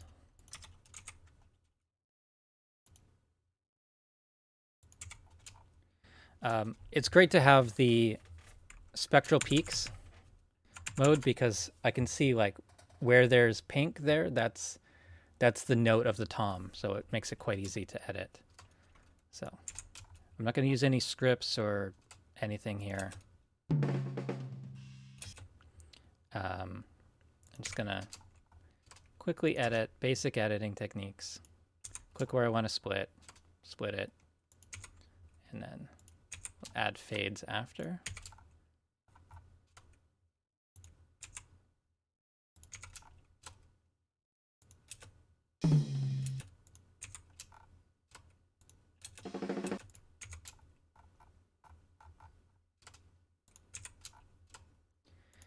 And so I guess you could call this manually gating, something like that. We're isolating the toms from every other noise in this. I may have kept in some snares earlier.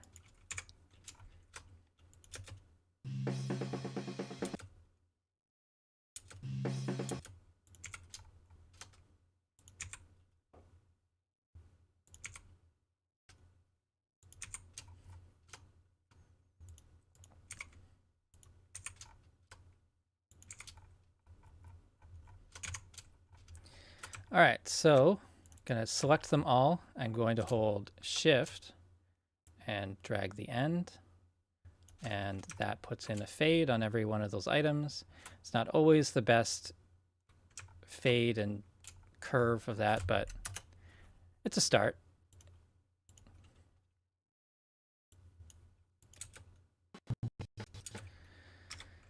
Okay, repeat the next one.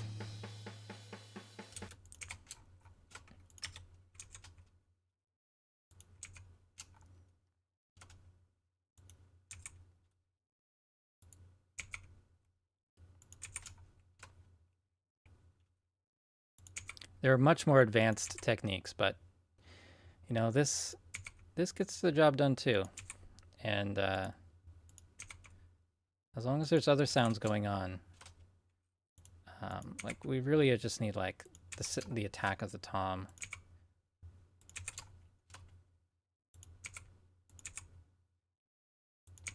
Once the snare hits, your focus is going to be on this the snare. So yeah, the toms can be like pretty short. I'm doing this quickly and without listening because I've just done this so many times.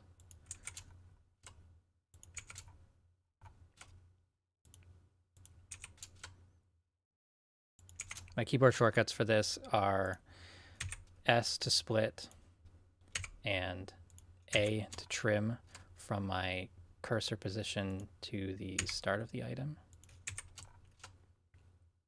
That's pretty much all you need.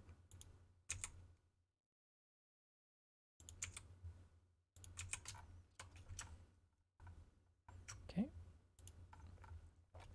2 down. Where is the actual tom in this one? It looks like this is the first. Oh, that's the wrong button.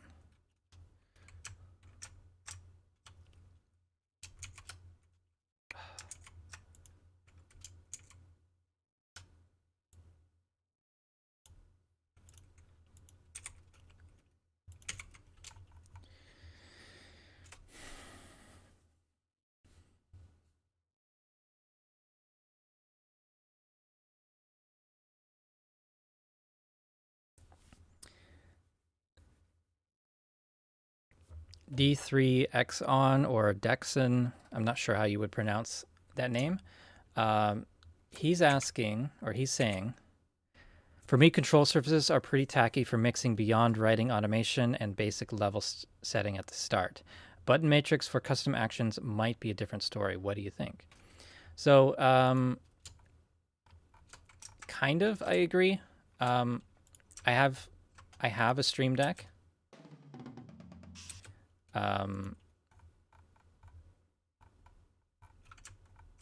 But I don't use that when mixing. And it's partly because mine is physically on another computer, so I can't. But when I was using just one computer, I would rarely use it. But yeah, I mean, everyone works a little bit differently. I do like the controller just so that I can do more than one thing at a time. I don't have to focus on just one one track, I can focus on up to 8 tracks that are nearby. And the controller always changes focus based on what I've last clicked on. And with the Control Surface Integrator extension, I'm able to control every single button and function of the controller. Yeah, so the whole point of this stream is to get more comfortable with using the controller.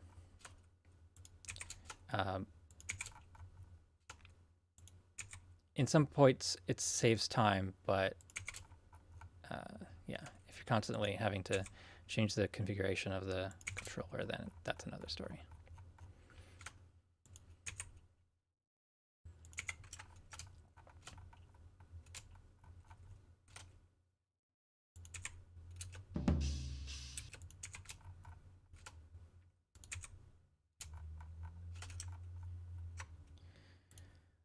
Okay, last one.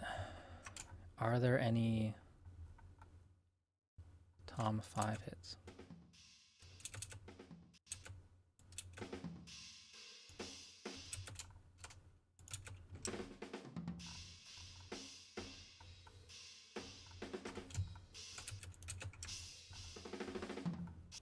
I don't think this Tom's hit at all. That sounds like the one before. Side. Yeah, Tom 5, delete. Okay, and then selecting all these. Shift fade, select all these tracks. Where's that one? There's like one hit on that track, and then these.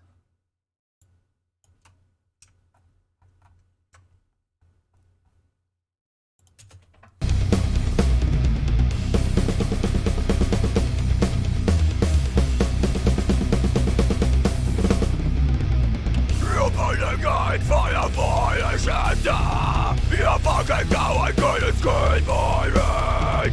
So I say I just start to cry. The never get out, pull you so little.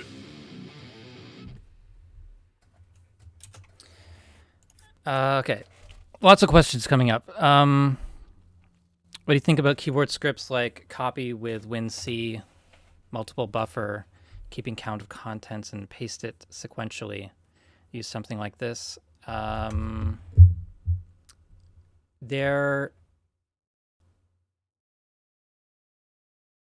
think I'm not using anything like that. On Windows, I do really like that clipboard history function. I don't think it has any function within Reaper. But yeah, like having a history of saved items, envelopes, effects, and things like that would be pretty cool. And yeah, sounds cool. I don't have I don't have a use for that yet. The thing that it reminds me of is the resources window. So with this, you can save media files and effects chains and things like that. And if you had the keyboard shortcuts to do it, you could save the selected item to the resources or load it and things like that. But yeah, if it's as simple as just replacing your copy function and your paste function with a couple different things, it'd be pretty cool. Question about a macro. Max asks, is it possible to make a macro that would delete the bleed, leave the tom hits? Seems like it'd be a nice time saver. Yeah, there are a bunch of different techniques for that. There's strip silence. No, it's trim silence. Is it? Auto trim, split silence, remove silence. That can do it. Dynamic split can do it. There's another recent script. It's like A5K toms or something like that. I forget what it's called. Came out a couple months ago. Actually don't have it installed. But yeah, it's basically that. And I should do more to this, because you can still hear the the cymbals in the end. I've done video tutorials on this stuff and doing it in more detail. There's a really good way of making it so that only you basically apply an EQ, and it only EQs after the transient.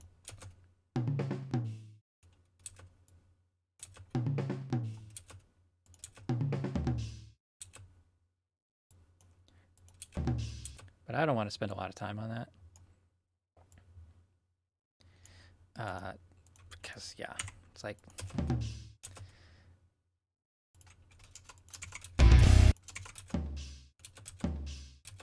So on this, you can hear that the cymbal kind of takes your attention away from the low end of the tom hit.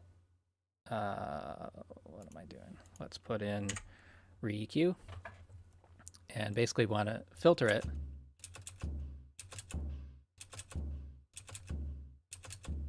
Like that.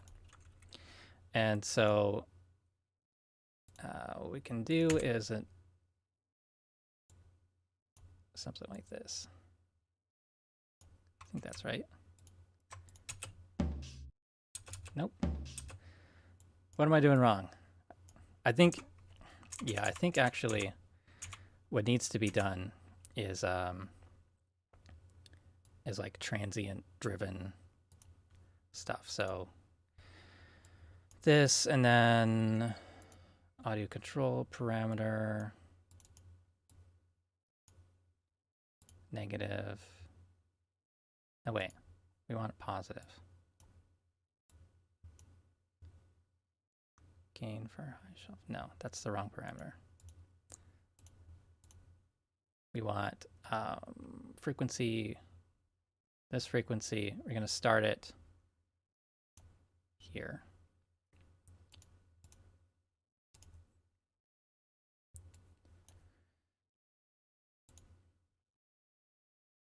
And then positive based on tracks 1 and 2. And why isn't it moving?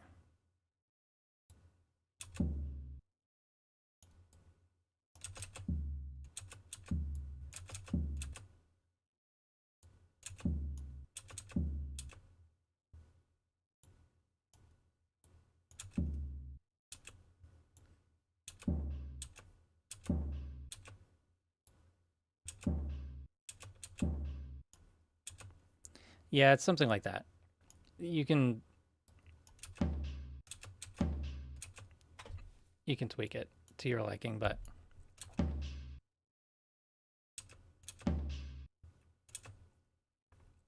basically, as the tom comes through, it's filtering it. I think my release time is too long.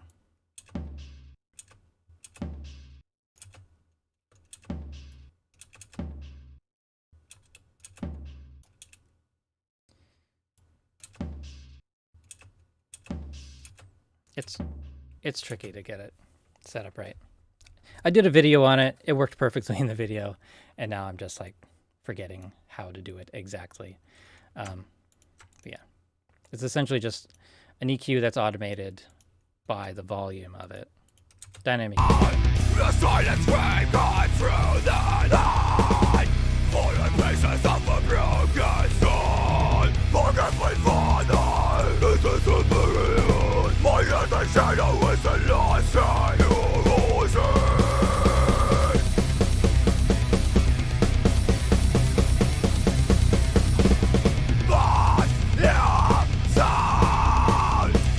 Alright, so let's put in another track and call this Tom's Bus and put these toms inside. And the silent scream going through the night, for the pieces of a broken soul. Forget my father, this is the period. My other shadow is the last sign of ocean.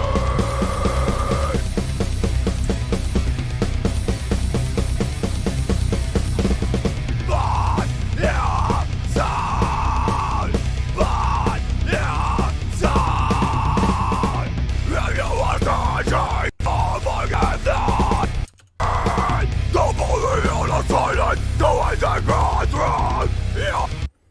Okay. We haven't done any like drum bus stuff, and that's going to really change the sound of this overall, but we've taken care of the toms and overheads, snare.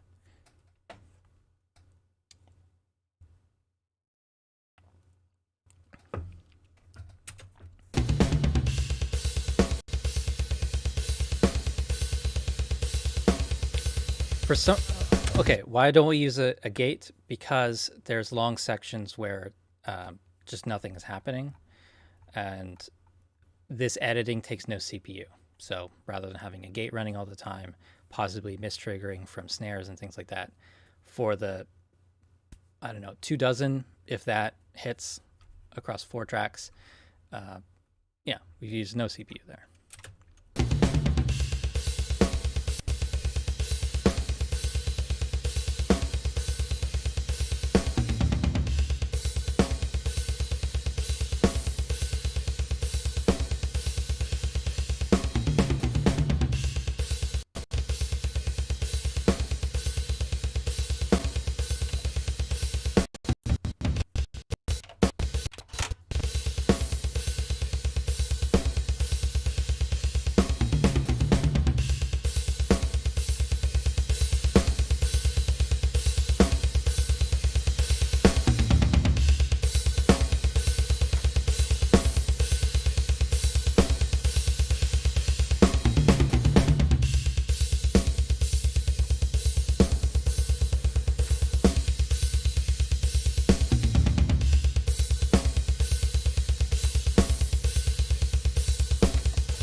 Okay, so there's a bit of bus EQ there, and I keep running into plugins that I thought I had installed, but I don't. Why is that? I think they're just not in the right folder.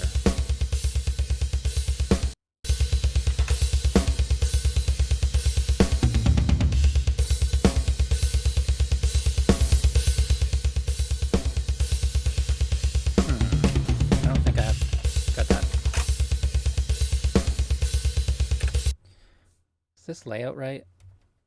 Oh, it is right. Okay. Ratio, threshold, makeup. Sometimes it takes me a minute to remember how I programmed it.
So we got some EQ, we got some compression, got, what's next?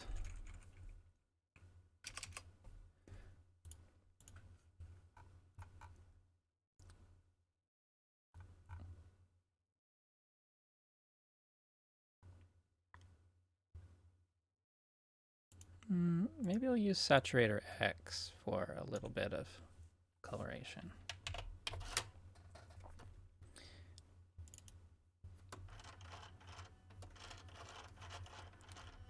So see here how I've got the parameters linked. So input and output are controlled together. Got this fader 2 is my mode knob.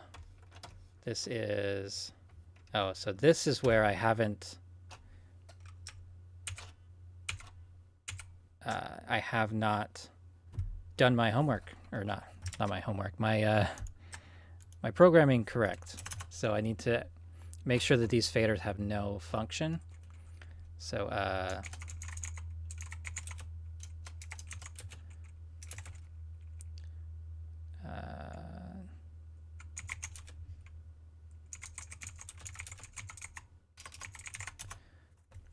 they're supposed to do nothing, but if they are not linked to anything or not set to no action, they control the faders of the tracks below. So don't want to do that.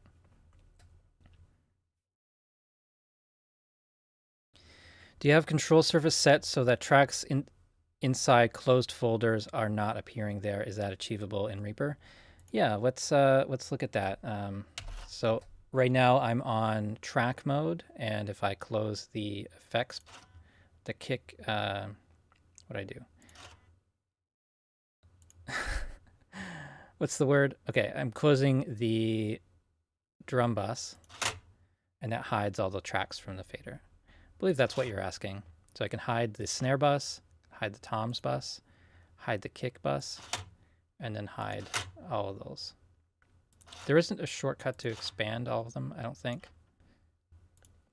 But yeah, visibility is reflected on the controller, and that's a function of the control surface setup.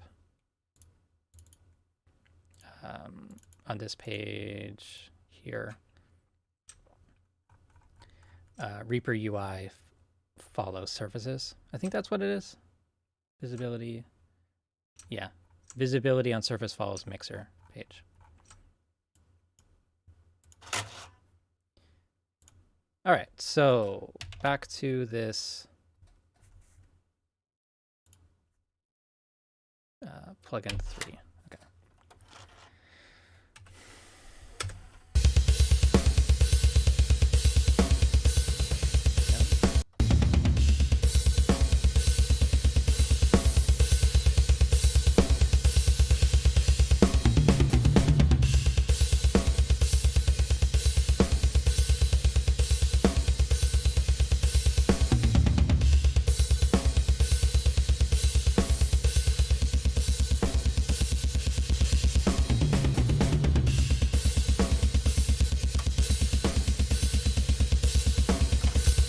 I'm not going to use that.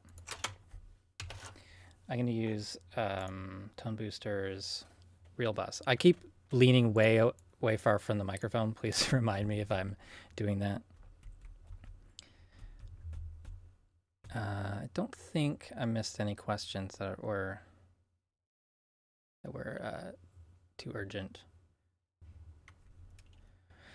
Okay, I need to remember how I set this up.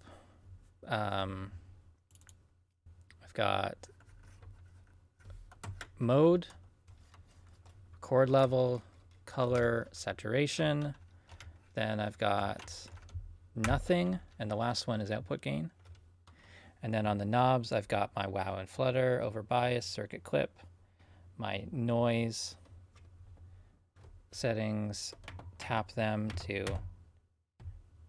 do the noise suppression. Yeah, okay.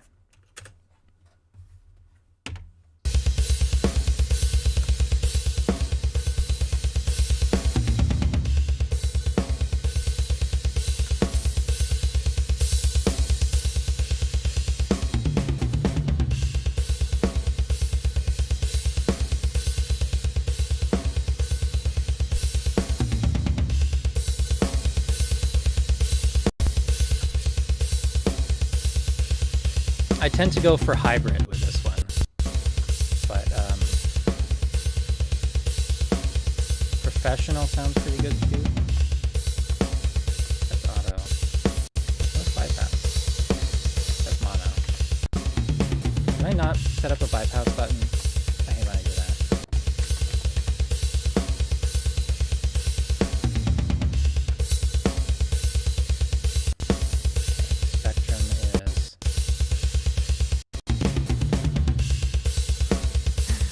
I lost it. Where was Spectrum? Where was the Spectrum knob?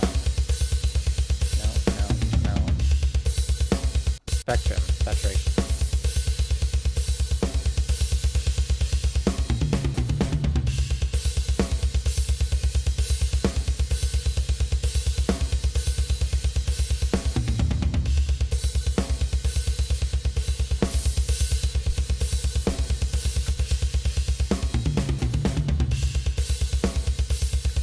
Alright, I'm going to turn off all the bus effects.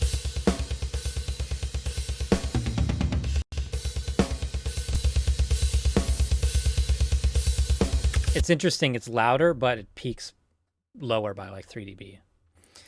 So, alright. Taking this out of solo for a while.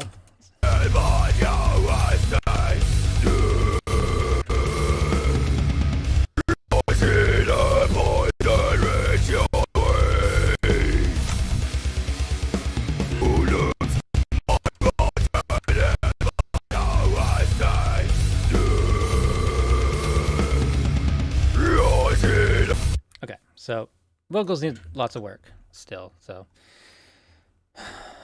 I guess I'll get started on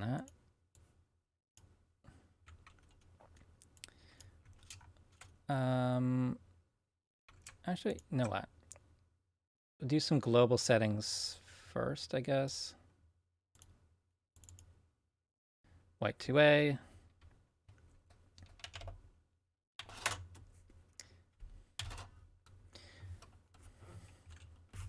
And just choose another random section. Die! The silence wave gone through the night. For the pieces of a broken soul. Forget my father. This is a period. My other shadow is a loss. Okay, so that one's going to work on the lead vocal and the background vocals once I bring those in. But the lead vocal itself is going to have its own compression.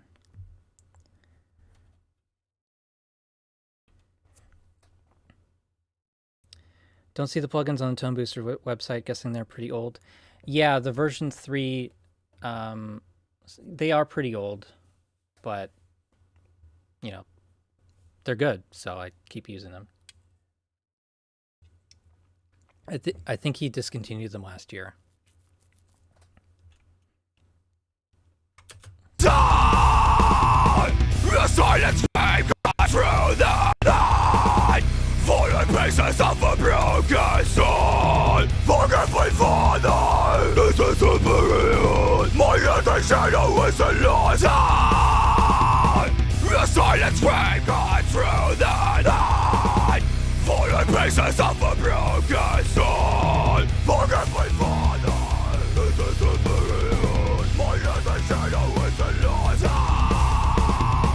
The silence wave gone through the night. For the pieces of a broken soul. Forget my father. This is a period. My other shadow is a lost. Okay, so vocal tracks without any compression. Like this. The silence wave gone through the night. For the pieces of a broken soul. Forget my father. This is a... So it just squishes it all, makes it more solid, and then I can adjust the volume if it doesn't fit in. It's not going to jump between. So using multiple compressors instead of one, heavily limiting everything, and yeah. So we'll also add in EQ just to make things a little bit clearer, and I'll put in some sort of saturation in there as well.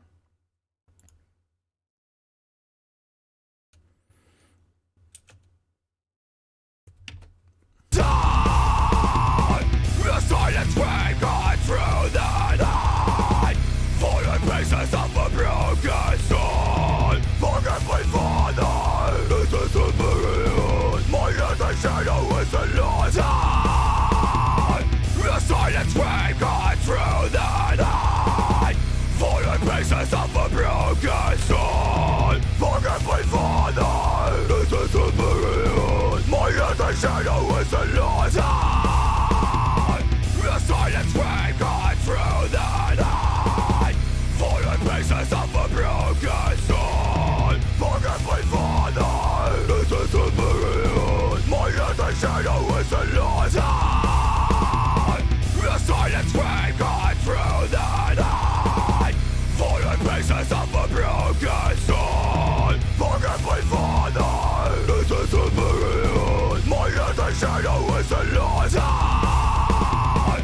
The silent scream gone through the night. Fallen pieces of a broken. Kind of guessing what knobs are controlling this because I just forget. Broken soul, forget my father, this is a period. My little shadow is a lost eye. The silent scream gone through the night. Fallen pieces of a broken soul. It is hard to Forget hear my this. father, this is there a we go. period. My little shadow is a lost eye. The silent scream gone through the night.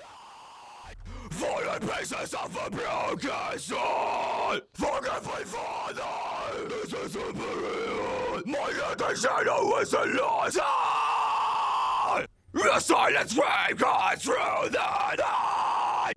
Fallen pieces of a broken soul. Forget my father, this is a period. My little shadow is a lost eye. The silent scream gone through the night.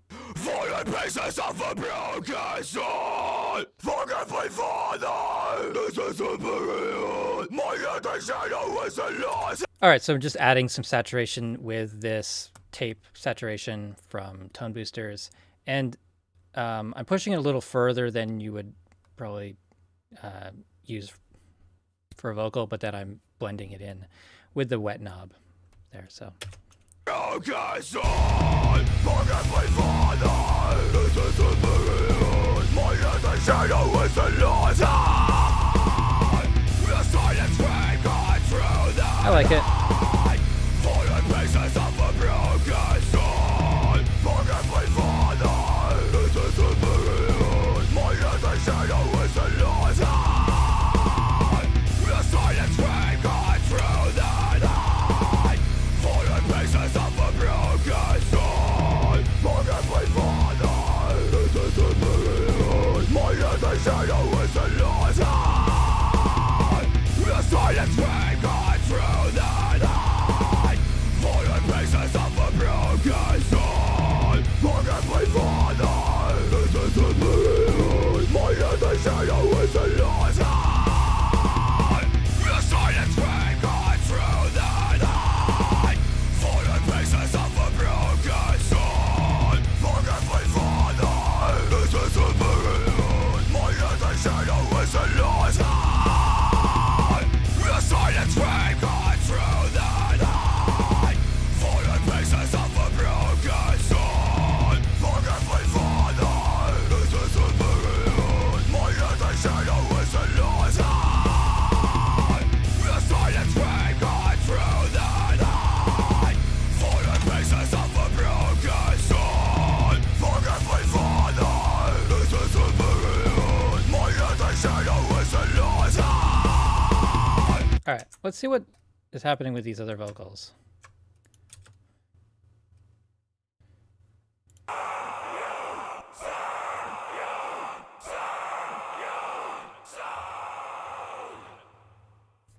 They have effects on there already, but they're mono for some reason.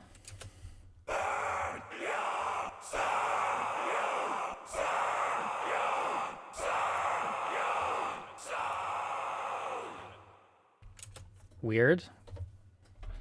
So they need something that will give them some space. Now I'm just going to put on a really simple delay, like redelay. And then I'm going to go to one of my presets like Widener XL. This is just 0 milliseconds on the left and 25 milliseconds on the right. No filtering or anything like that. And each tap of this is panned hard left and right. Here's how this sounds now.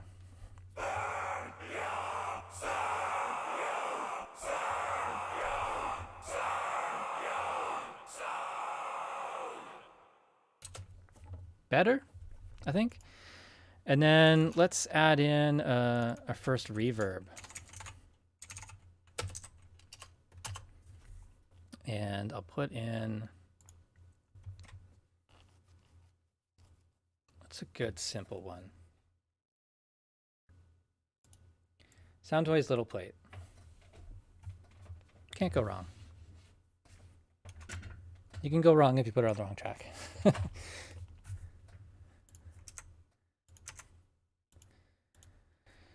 All right.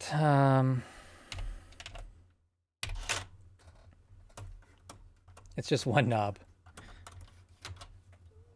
But I've got this on... yeah, I've got these on these faders. Let's send the backing vocals bus to little plate, and then let's put the reverb inside of the vocals bus. So the delay is before the reverb, and the reverb can also be shared with the lead vocal. So let's configure it for the backing vocals first.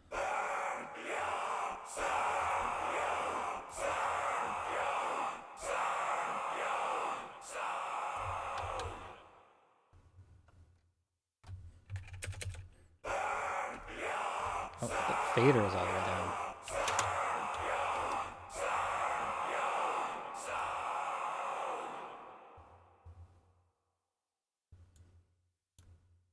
Okay. And lead vocal, send into this track.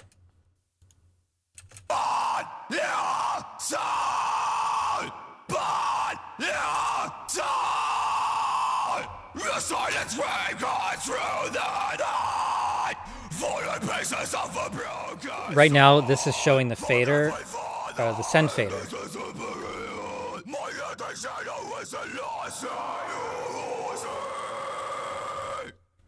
So that's another benefit of the control surface. You know, it doesn't have to just show you your volume and your panning all the time. It can switch to send mode or effects like I've been showing over the past hour or so.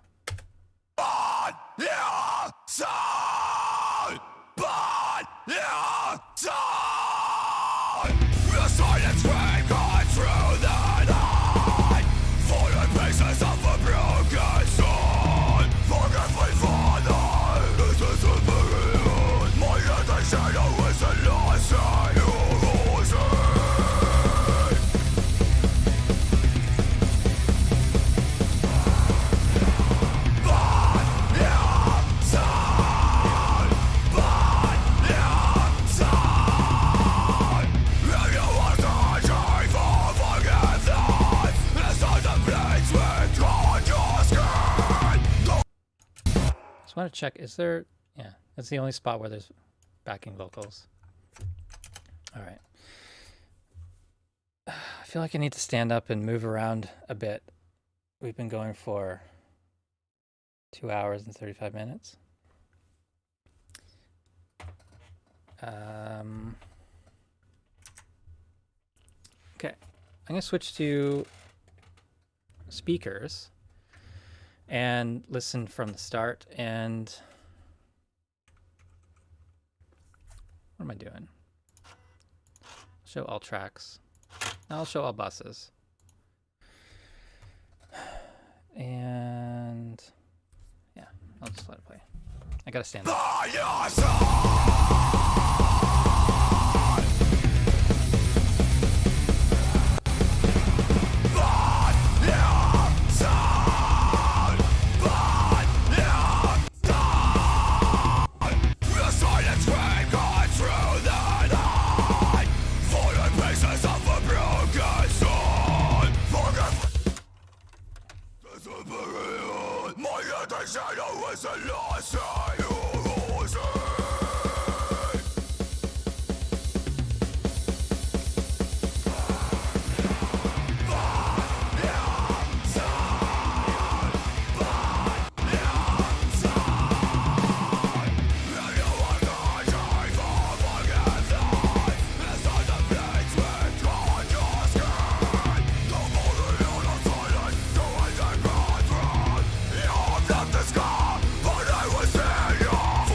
It's okay. It's not great. It's sounding better.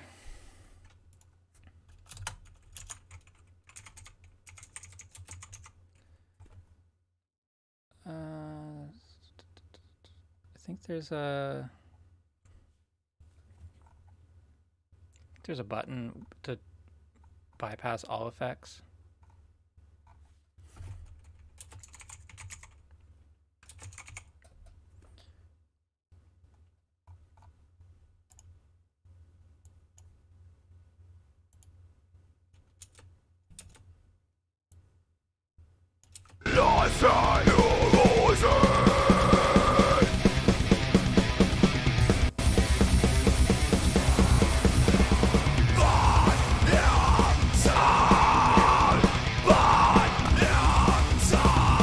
Definitely an improvement.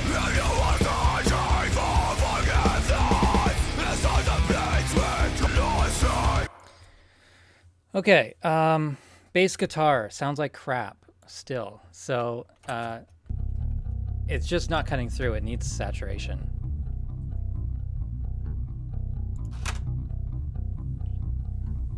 So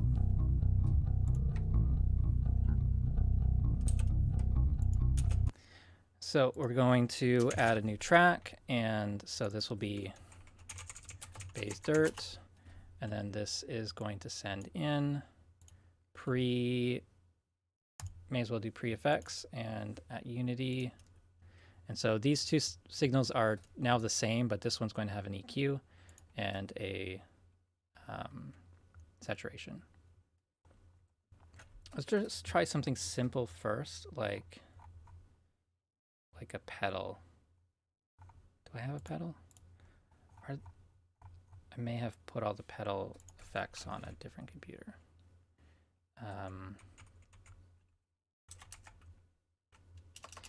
Yeah.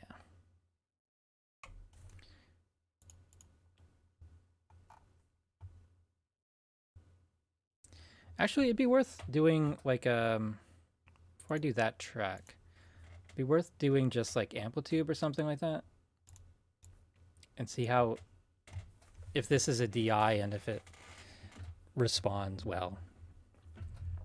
Anyone have questions about what we're doing right now?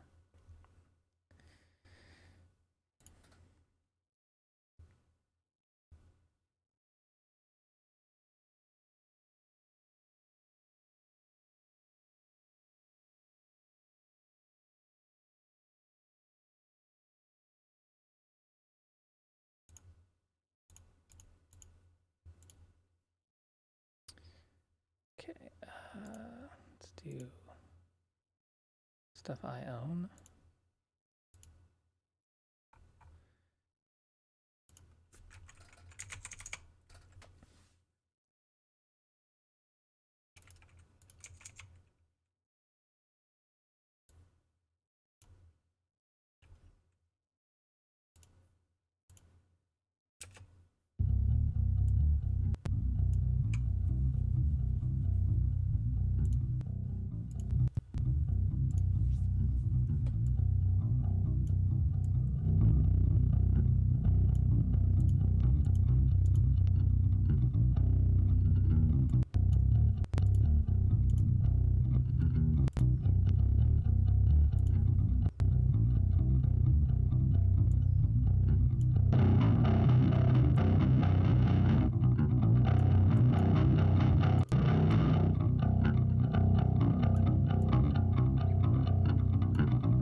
What are we liking better, the overscream or the overdrive?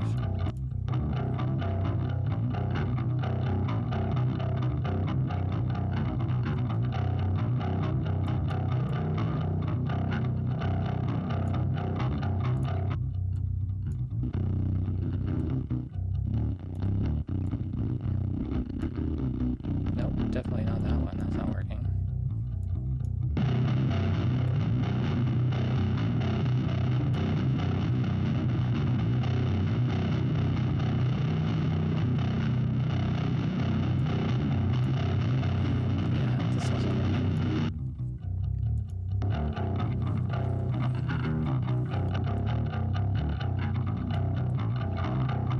There's something a little weird about this one that I...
Why can't I change the mic? Oh, there it is.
Yeah, it's amazing how different that is with the EQ at the end.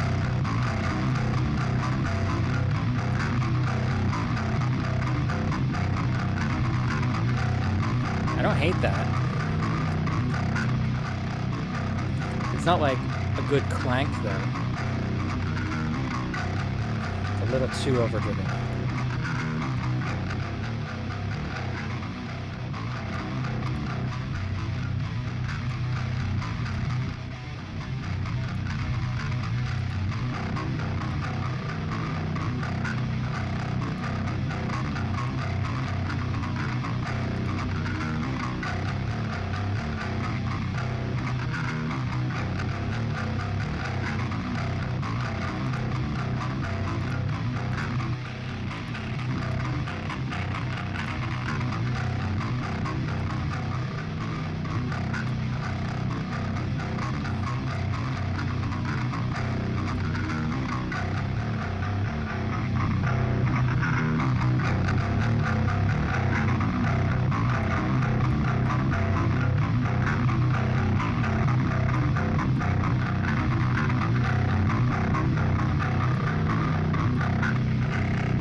The bass is a little weird.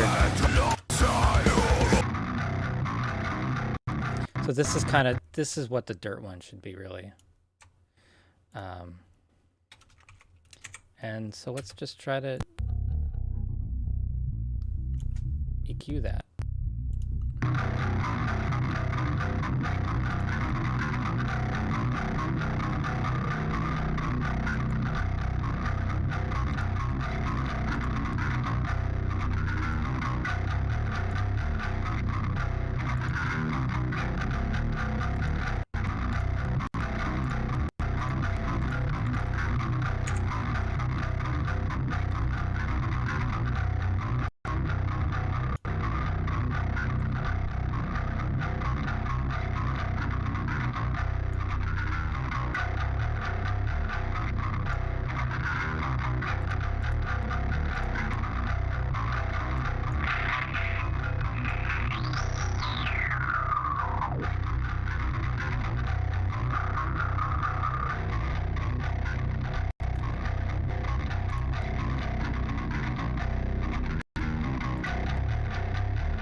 I've run out of things to say, I think.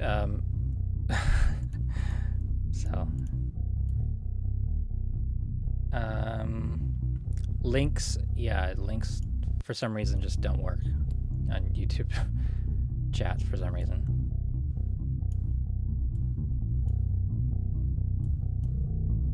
So what I'm doing right now is just compressing this low end. The low only track.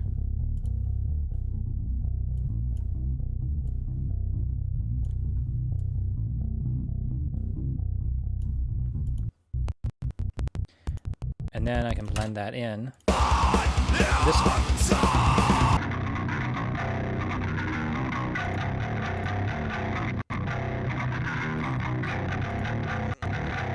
I don't know about this one. It's a bit scratchy.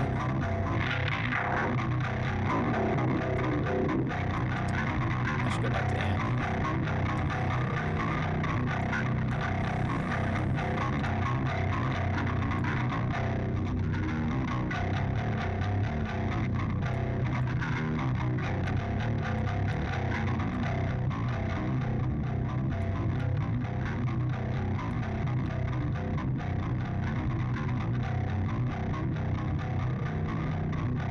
So I like this one, but let's try a different amp.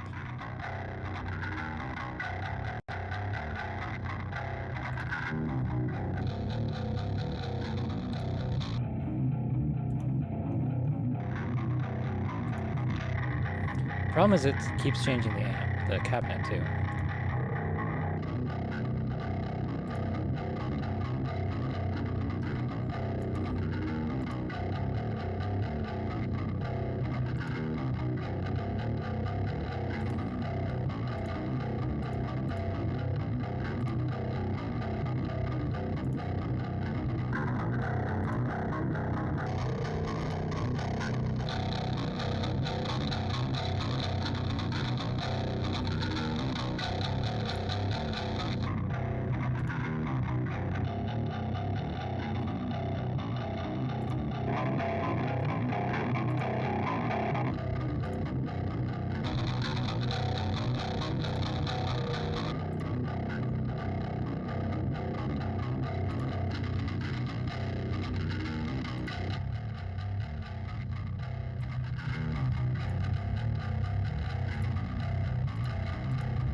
I'm thinking about reverb for the drums now.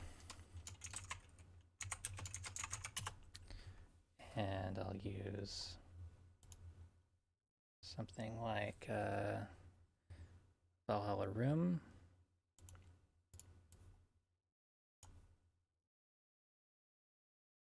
I don't remember if I set up a thing for Valhalla Rim. I might not have. I don't think I did.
Is that the snare and the toms going to the drum reverb?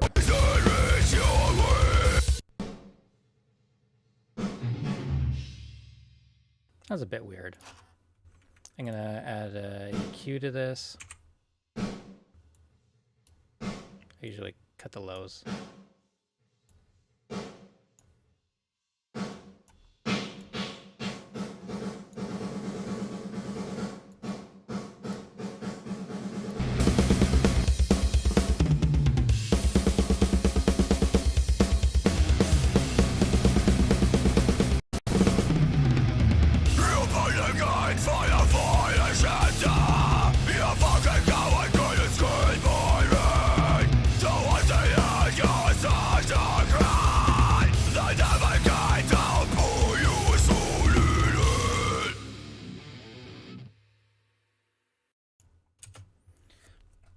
All right, I gotta stop now because it's been, I don't know, extra hour than I thought I would go. So, so stop recording. Thank you so much for watching. This has been fun, but I definitely ran out of steam. I didn't eat enough yet today to do all day on stream. But yeah, thank you for watching. Thanks for sticking with me through the technical difficulties and the tedious nature of mixing a song over many hours. And yeah, so here is a thank you page for my patrons and YouTube members. Not quite up to date, but I will do that at some point. These people help with just keeping the Reaper blog running. Thank you so much for watching, and I'll see you in the next video.